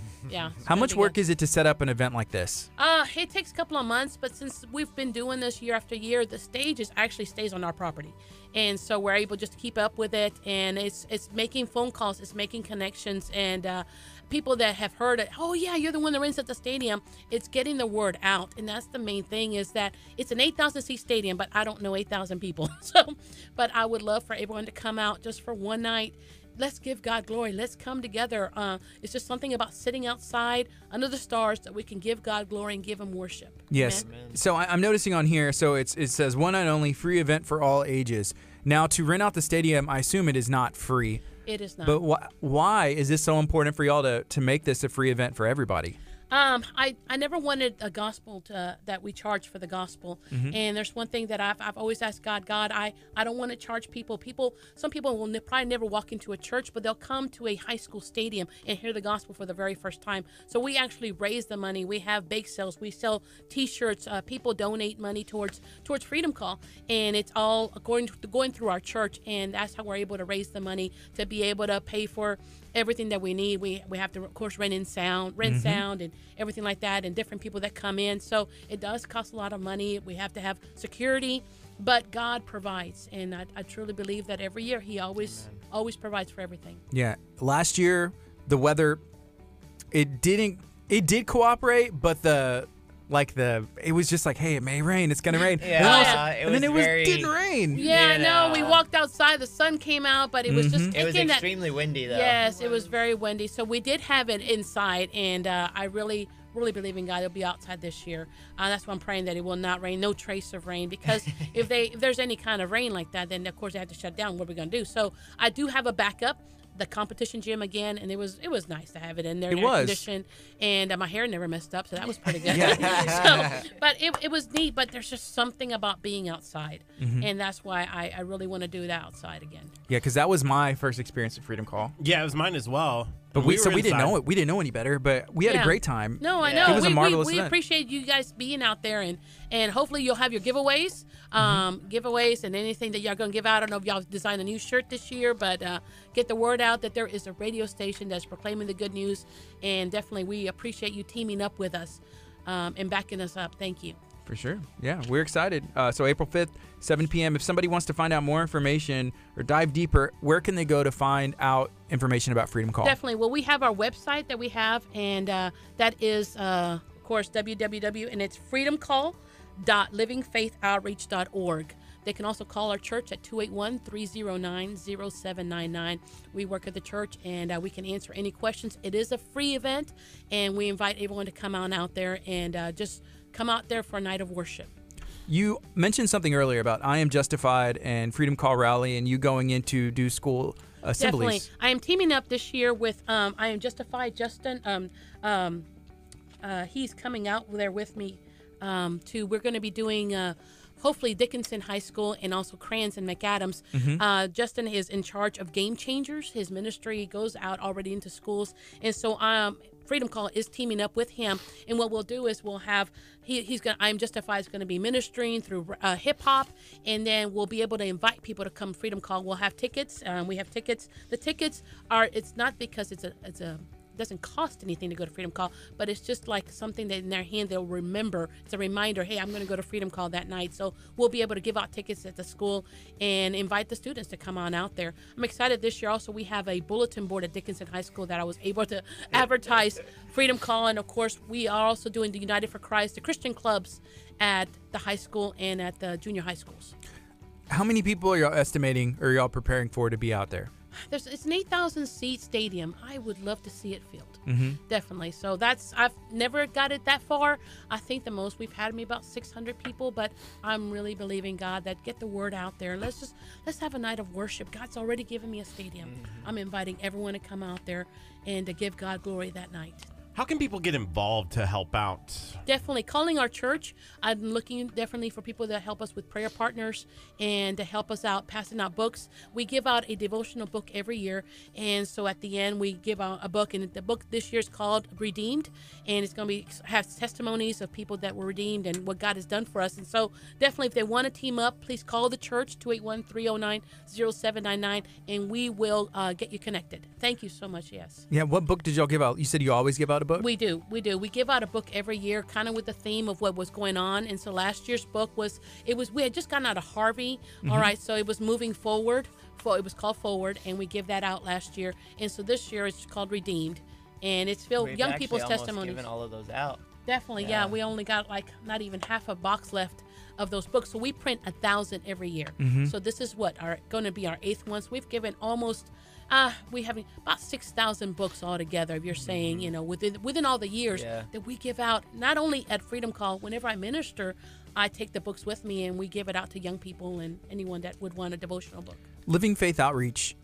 Is the church located, what's the address there, and what city is that in? That's here in Dickinson. It's Yes. 3700 Dietz Road. That's with Pastor John and Gina Gilligan. They're amazing people. I've known them since I was a teenager. They're great people, and they're fixing to celebrate 20 years in their church here in Dickinson.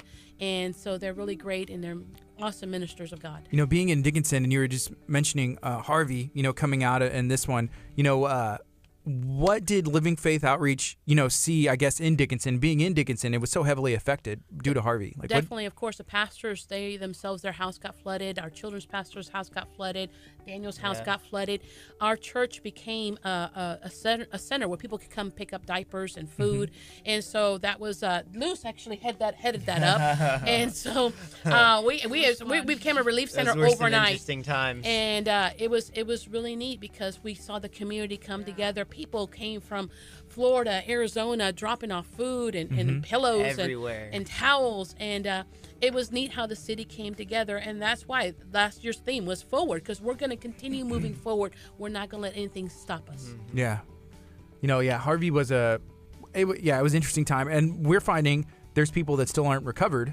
That's true. And we're trying to get the word out about that, because there are opportunities where if people wanted to donate, or people wanted to help get somebody's, floor done or walls done. There's people living in and not recovered yet. That's very true. And that's very tough to even wrap your head around, because the news kind of the cameras go away, but people still need to get back in their houses. Yeah, there's still houses on my block that, they're still every day or so, they're still doing construction on the houses. Yeah, it's taken a while to get back on their feet, but it's coming together. Yeah. It is. Yeah, so there's a lot of things we can do as neighbors, and I think talking about it and let people not forget about it is very important. That's very true. Because, let the redeemed of the Lord say so. Hey, if you recovered from Harvey, I recovered from Harvey, but you also need to say, hey, my neighbor still needs help. And what can I do as a neighbor, as a Christian, as somebody that is, trying to spread the good news and the gospel? I feel like it's our duty as well. It's true.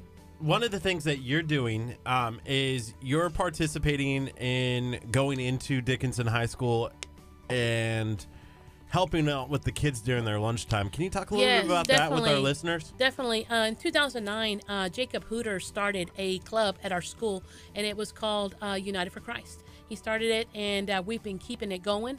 And in 2012, it kind of died out. But then 3 of my young people picked it back up, and we got another sponsor, and now we have a great sponsor. And what's neat is that the principal of Dickinson High School happens to be a believer, and she actually lets us do it during lunch. So every Thursday in room H106 at Dickinson High School, we have a Christian club, and we Jennifer Hogan leads worship. Daniel and I, we minister. Solomon comes out there. We have different youth pastor ministers that come out there. So that's every Thursday. And then every first and last Friday of the month, we meet with J Crew, which is at Crayons Junior High School. That started this year when Crayons opened up. And then McAdams meets every last Friday of the month for J Crew. What are the rules whenever it comes to young people, being able to talk about Christianity, bring their Bible to school? What does that look like? I encourage young people. I personally cannot go into the lunchroom, hey, y'all come on to United for Christ, but a young person can. A young person can give out a ticket. A young person can share the gospel. Except I did have one kid, he was keeping kids from going to the next classes because he wanted to minister. Oh, and man. So He was... yeah, it was so sweet. They get on fire for God. Good intentions. So there's times during Good lunch intentions. and during their free time, whatever free time they have, that they can share the gospel, but they can bring their Bible. They can, and some young people don't think they can, and they're like, oh, I don't know if I can. Yes, you can. You can share It's your totally testimony. legal. You can. And it's just of course, during biology, you got to do biology, okay? So you do have to be able to do that. There's a balance. Yeah, it can't be a distraction during another time. Yes. Can't stay on top of your table and desk and say, excuse me, you need Jesus, which would be great, but there is school. So there is free time. There's in between there's a kid that got healed in the hallway. Yeah. They prayed for them in the hallway. The kid got healed, and she went and told the teacher. And that's exciting because what we're doing is we're taking God into the hallways. We're taking God into the schools. Kids need to know that God is real, that God is, He loves them. He has a purpose for their life. And so it's important why that we go into the schools. I constantly have young people come up to me, will you pray for me? I'm dealing with this. I'm dealing with that. I'm going into court this week. Can you pray about, and they'll break down right there. And I'm like, God, I thank you. I know I've told my team. I'm thankful that we're into the schools. We can go into schools every week and just hug on them, pray with them, and let them know that God is with them. They need a sense of like, okay, I'm looking forward to go in there because I can hear about God. Yeah. I saw, I think it was even like last week, it was Galveston County Day. So a lot of the officials from the local cities like Dickinson and from Lamarck, they went to Austin to go meet with legislative councils and all the people who make the rules. And a lot of the talk had to do with the school safety and the school, like the changes that need to be made and having the appropriate people to talk to, because I feel like it's going to start from the inside. You got to talk and minister to the kids because they can do all these different metal detectors and more people on campus, but what's the answer? That is very good. They actually took a poll, and it was at McAdams, and they asked parents. Of course, the parents are, concerned about the safety, but one of the things the parents asked for, can we bring prayer back? They want to see prayer back in schools because we know that that's where the change is. They know if young people can have a connection with God, even if they just put back, in God we trust in the school, just putting that back on there, it is something, it's a mental thing, because what makes a person do good? It's God. What out of their own nature will want to do good? It's the God inside of them. And as they see that, as they bring prayer back in school, I truly believe it is going to bring that change, because you can see the negativity that happened when they took prayer out of school. Bring God back in. These young people need to know, because this is the next generation that are going to be in government, that are going to be in Congress.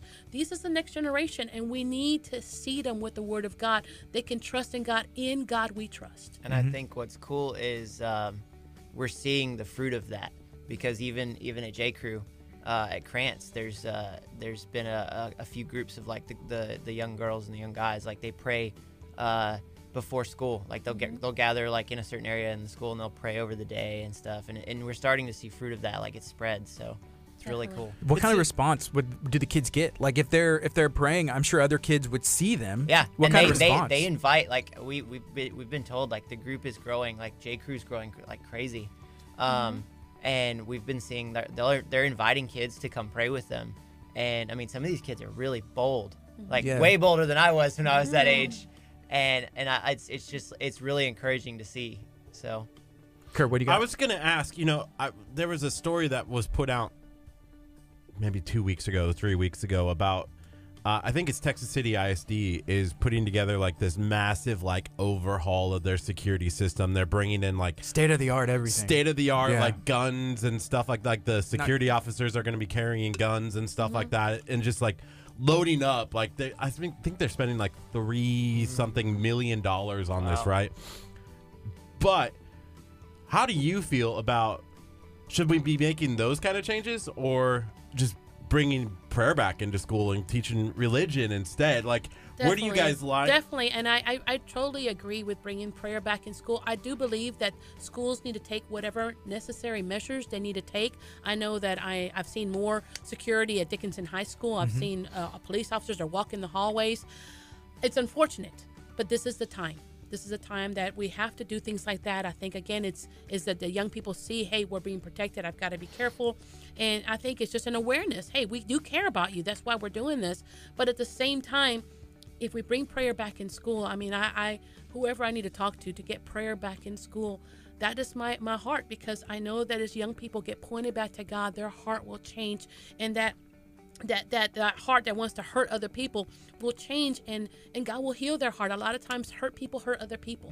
And so most of the things that you've read about and you've heard about, they're hurting young people. What if someone would have invited them to a Christian club or invited them to come pray with them? There's a difference. Try God. Bring God back, and I truly believe we'll see a difference in the world today. Right now it's 10:32 a.m. This is KHEA Radio, 99.5 FM. It's Kickstart. We're going to be on until 11. We're talking about Freedom Call Rally. We're talking about the local schools, the local youth. What are the steps that we take to make sure that our young people are safe, that they're taken care of? They are the future.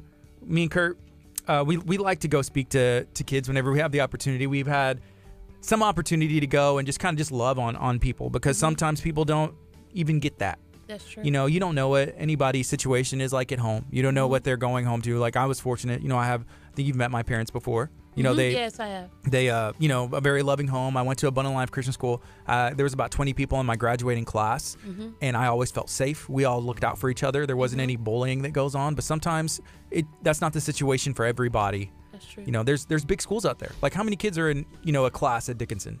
Well, I don't know about a class, but there's 2,800 students. 2,800 students total. Yes. In the high school? Yeah, at the high school, yes. Okay, so yeah, that's a lot of And kids. it's probably going to grow next year with Definitely with the influx of new freshmen, freshmen, so definitely. They're they're building, a a whole freshman new. wing, so Yes, definitely. Yeah. So it's expecting a lot of kids. Yeah. Definitely a lot of students. So there's a lot of steps that we need to take, you know, and it takes individuals, Yes. right? You know, starting encouraging Bible clubs, you know, Yeah. and Definitely started with a student in 2009. Hey, there's got to be something at the school. So he started United for Christ. And because of that, now here we are 10 years later, still having United for Christ, even during lunch. So that's really neat. you said it was Jacob Hooter.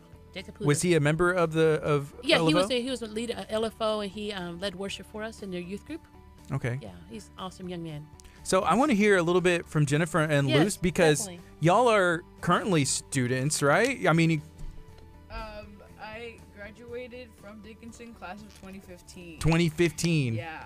And Jennifer, but you are. I'm a senior this year. You're a senior. Yeah, I'm a senior. I homeschool, so I don't go to Dickinson, but I get to go help Miss Lowe with the club and everything. Yeah, I mean, being a homeschooled student, you know, what do you see, I guess, being on the outside? And you get to go to the clubs and everything, right? Yeah, I get to go to the clubs. I think it's very interesting to see the other side of it, because at home you just do your work, kind of get everything done, and you kind of just get to hang out. But going to the schools, you see the impact that like other students make on other students because of home life or peer pressure, or all those kinds of things that come with being in public schools.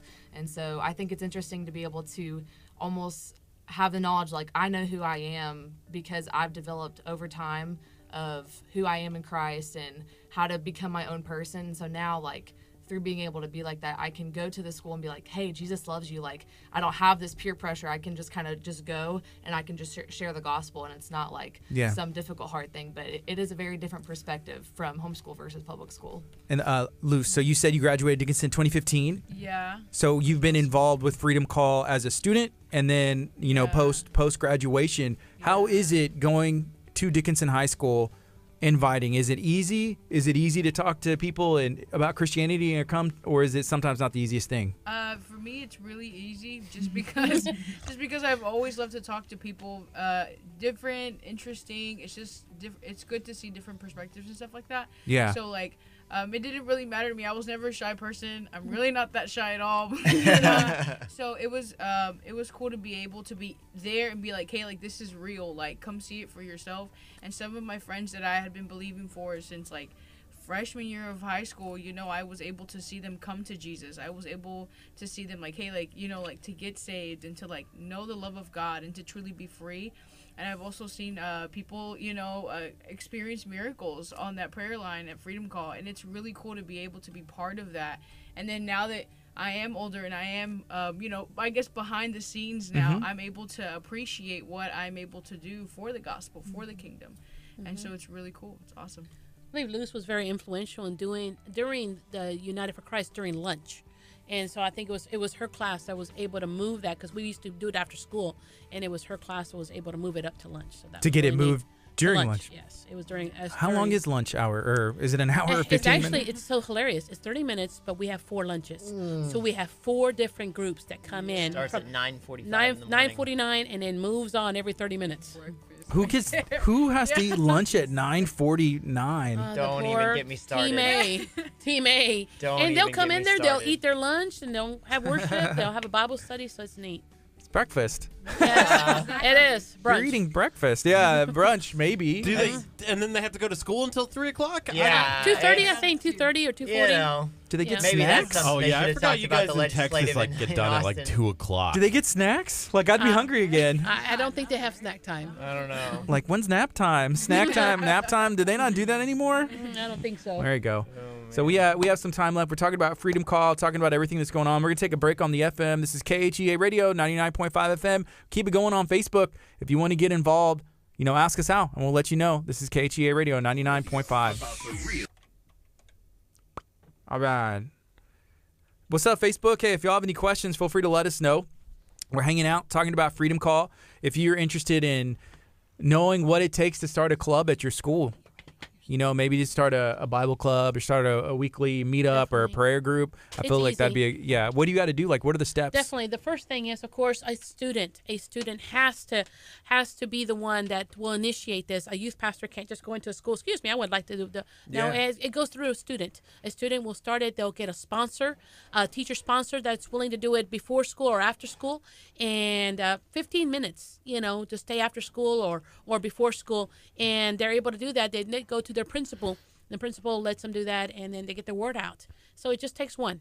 It just takes one student that's willing to be radical, be willing to do this, and so that's really neat. So, all right. And I'd seen some videos.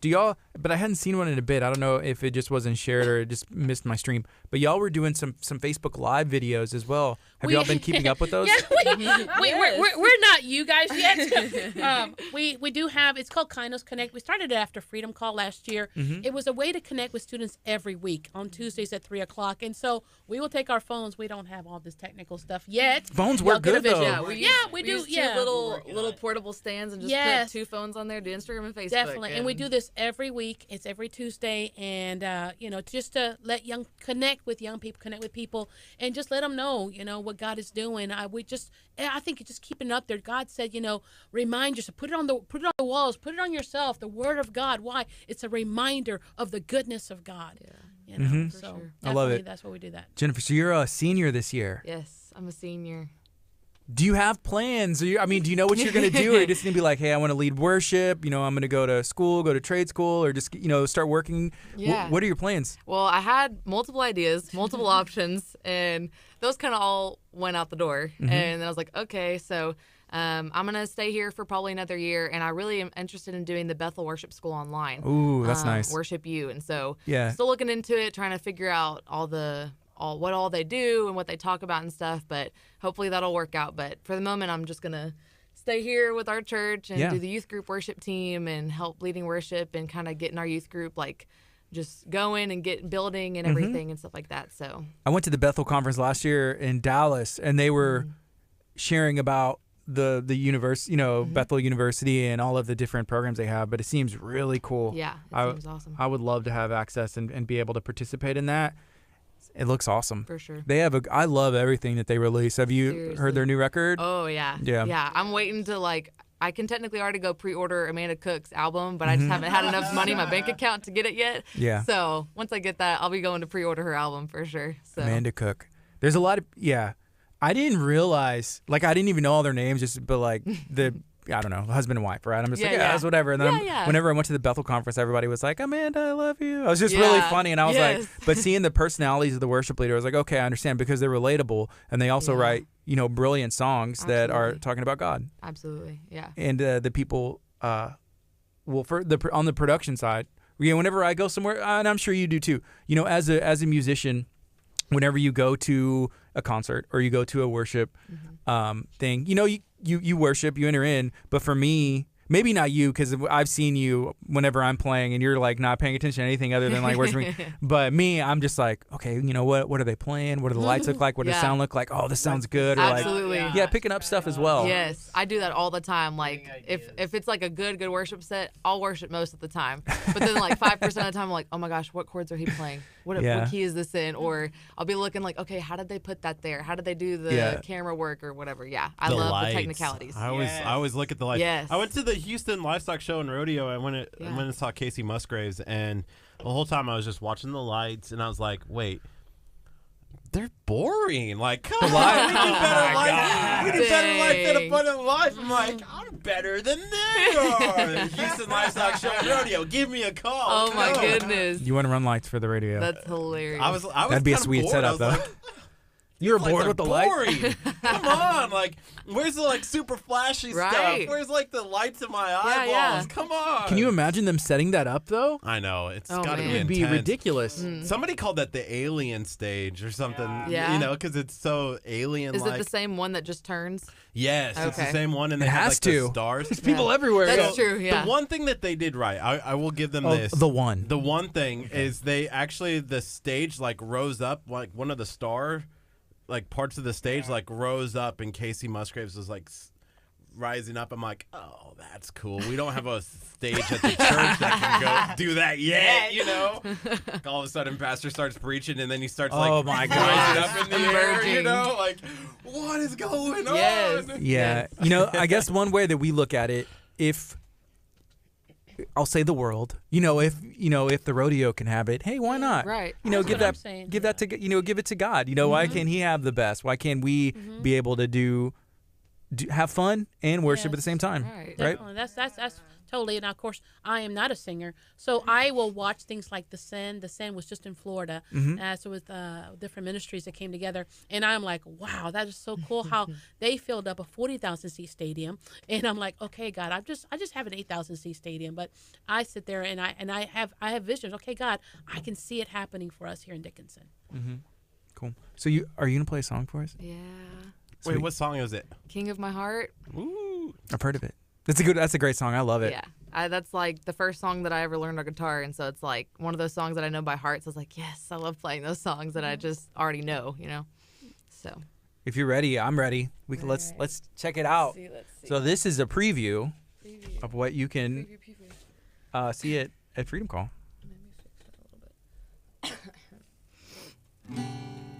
Oh, am I not tuned? I'm not tuned. Hold on. Well, we're gonna get a little tuning preview too. I'm practicing in the car, so. You did on the way over? I really did. Oh, no, in the parking lot. lot. Okay, I was just like, I'm not that driving? I'm not that dangerous. She just got her driver license, and Some people put makeup on while they're in the car. Some- Yeah, it's casual. just playing a little bit Yeah, and for sure. just going. There it is. yeah, so. Are there any like left-handed guitar players that you look up to? Is that a thing? Is that a left-handed guitar? Yeah. She's left-handed, yeah. I didn't know that. left-handed, That's interesting. But I feel like if I was left-handed, I'd be like, oh yeah, whoever is, me and Paul McCartney or whoever it is. Maybe this is what's holding me back from being the amazing guitarist. Well, you have that your I guitar. can be, You have a normal guitar. But what if I was left-handed guitar player Well, instead of right-handed Just guitar pick it up player? and try playing left-handed, and maybe you just start flowing. You're Are like, you oh left-handed? God, no, he's No. not. No, you can't be left. I know plenty of left-handed left-handed people that learned right-handed because it was just way more convenient. I was like, yeah, I could have done that, but I wanted to be difficult. yeah. And so like all the time, if I'm trying to play a specific song and Paco has his guitar, I'm like, can you play this? Because if I don't have my guitar, Yeah. and he's like, you should have learned right-handed, Jen. You should have learned right-handed. I'm like, okay. Can you okay. play a little bit right-handed though? I've been practicing. I feel like you learn on accident just because there's guitars everywhere. If you go to Guitar Right. Center, you're like, oh, let me. Yeah, like I can't There's find two. a left-handed guitar on the wall. There's in Guitar two. Center. That's it. You gotta order it. Yeah, exactly. No, my sister has a right-handed guitar that she's had for years, just from my grandparents or something. So every now and then I'll pick it up and like try to learn, and it's a lot easier from the start because I already know the chord form of how it's supposed to be played. I just need to do it in the other hand. Yeah. So. Do you like restring guitar? Like, have you restrung that one ever just to be able to play it? Hers, I don't know about hers, but I've restrung this one a couple of times, and Yeah. So, and I Cool. recently started learning piano like a couple months ago. Do you have to play a left-handed piano? Thank the Lord, it's all two hands, Universal. so it all works the same. What's up, Paco? So. Share this video. Are you gonna be at Freedom Call? Yeah, are Let you me gonna know. be What's here? up, man? Yeah, you better be at Freedom If Call. not, You're playing guitar at Freedom Call, so you better be there. Yeah. So, All right. you ready? I think I got it now.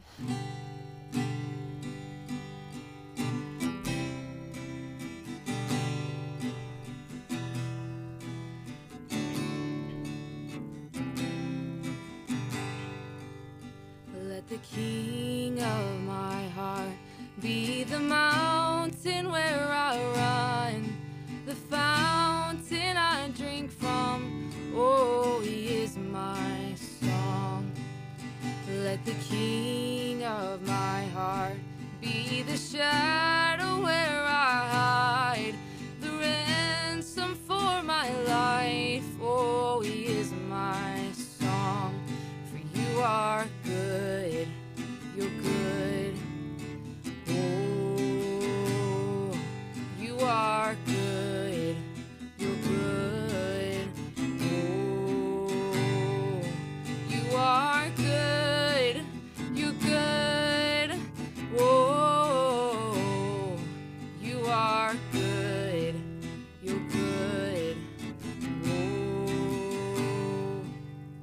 Let the king of my heart be the wind inside my sails, the anchor in the waves. Oh, he is my song. Let the king of my heart be the fire inside my veins, the echo of my days. Oh, he is my song. You are good, you're good. Oh, you are good, you're good. Oh, you are good, yes, you're good. Oh, you are good, you're good. Oh, you're never gonna let me down. You're never gonna let me down, no.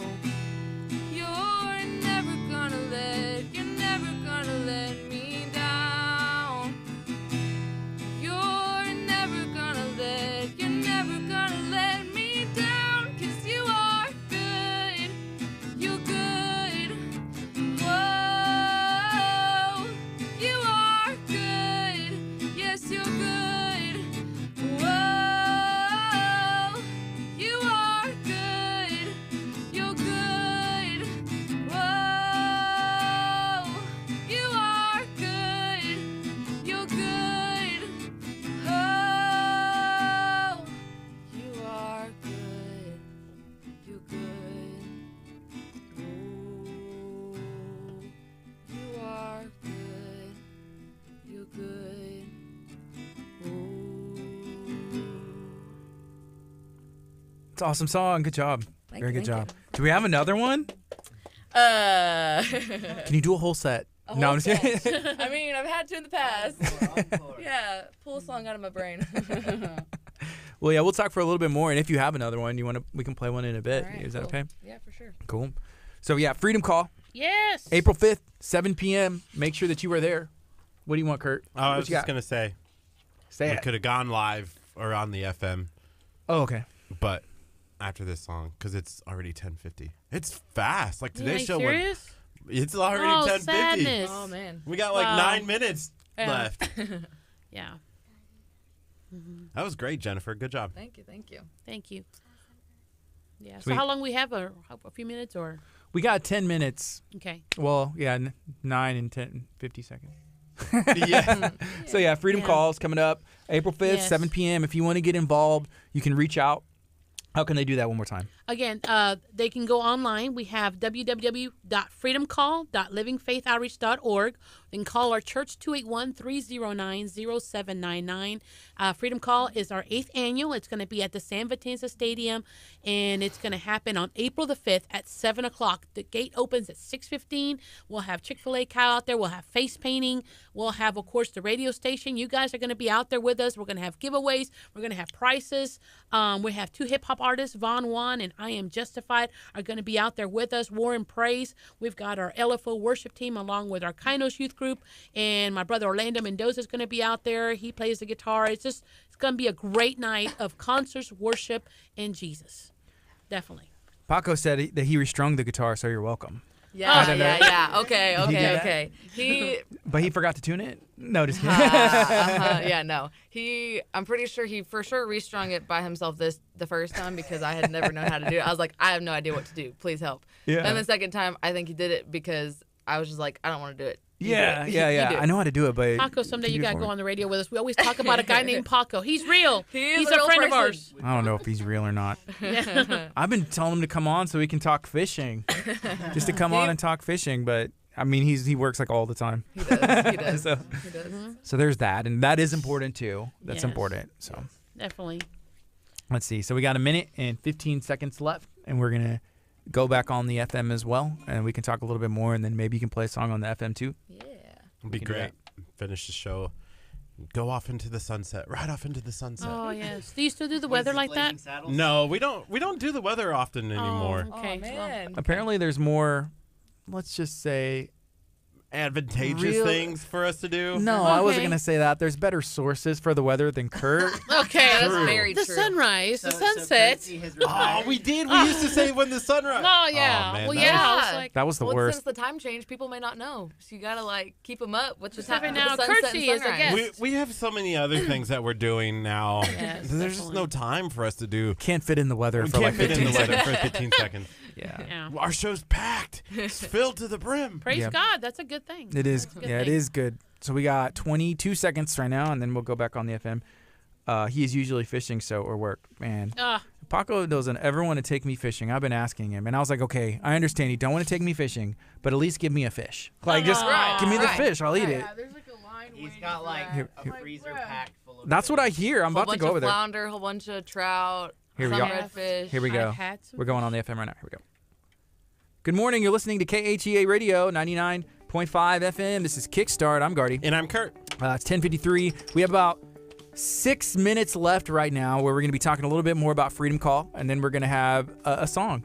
Actually, let's play the song The first. song first. Yeah, we'll do the song first. It's going to be a preview, I suppose, but we also had one on the Facebook stream, and right now, do you have another song A prepared, different Jennifer? song, yeah. Okay, here we We wanted go. a different song, so here's a different song.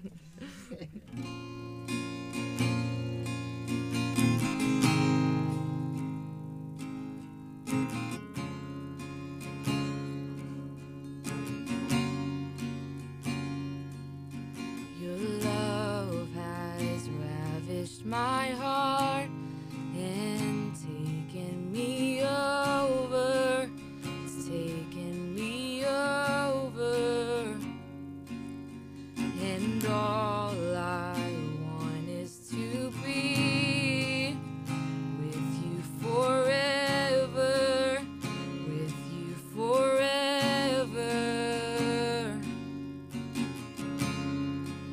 So pull me a little closer, take me a little deeper. I wanna know your heart.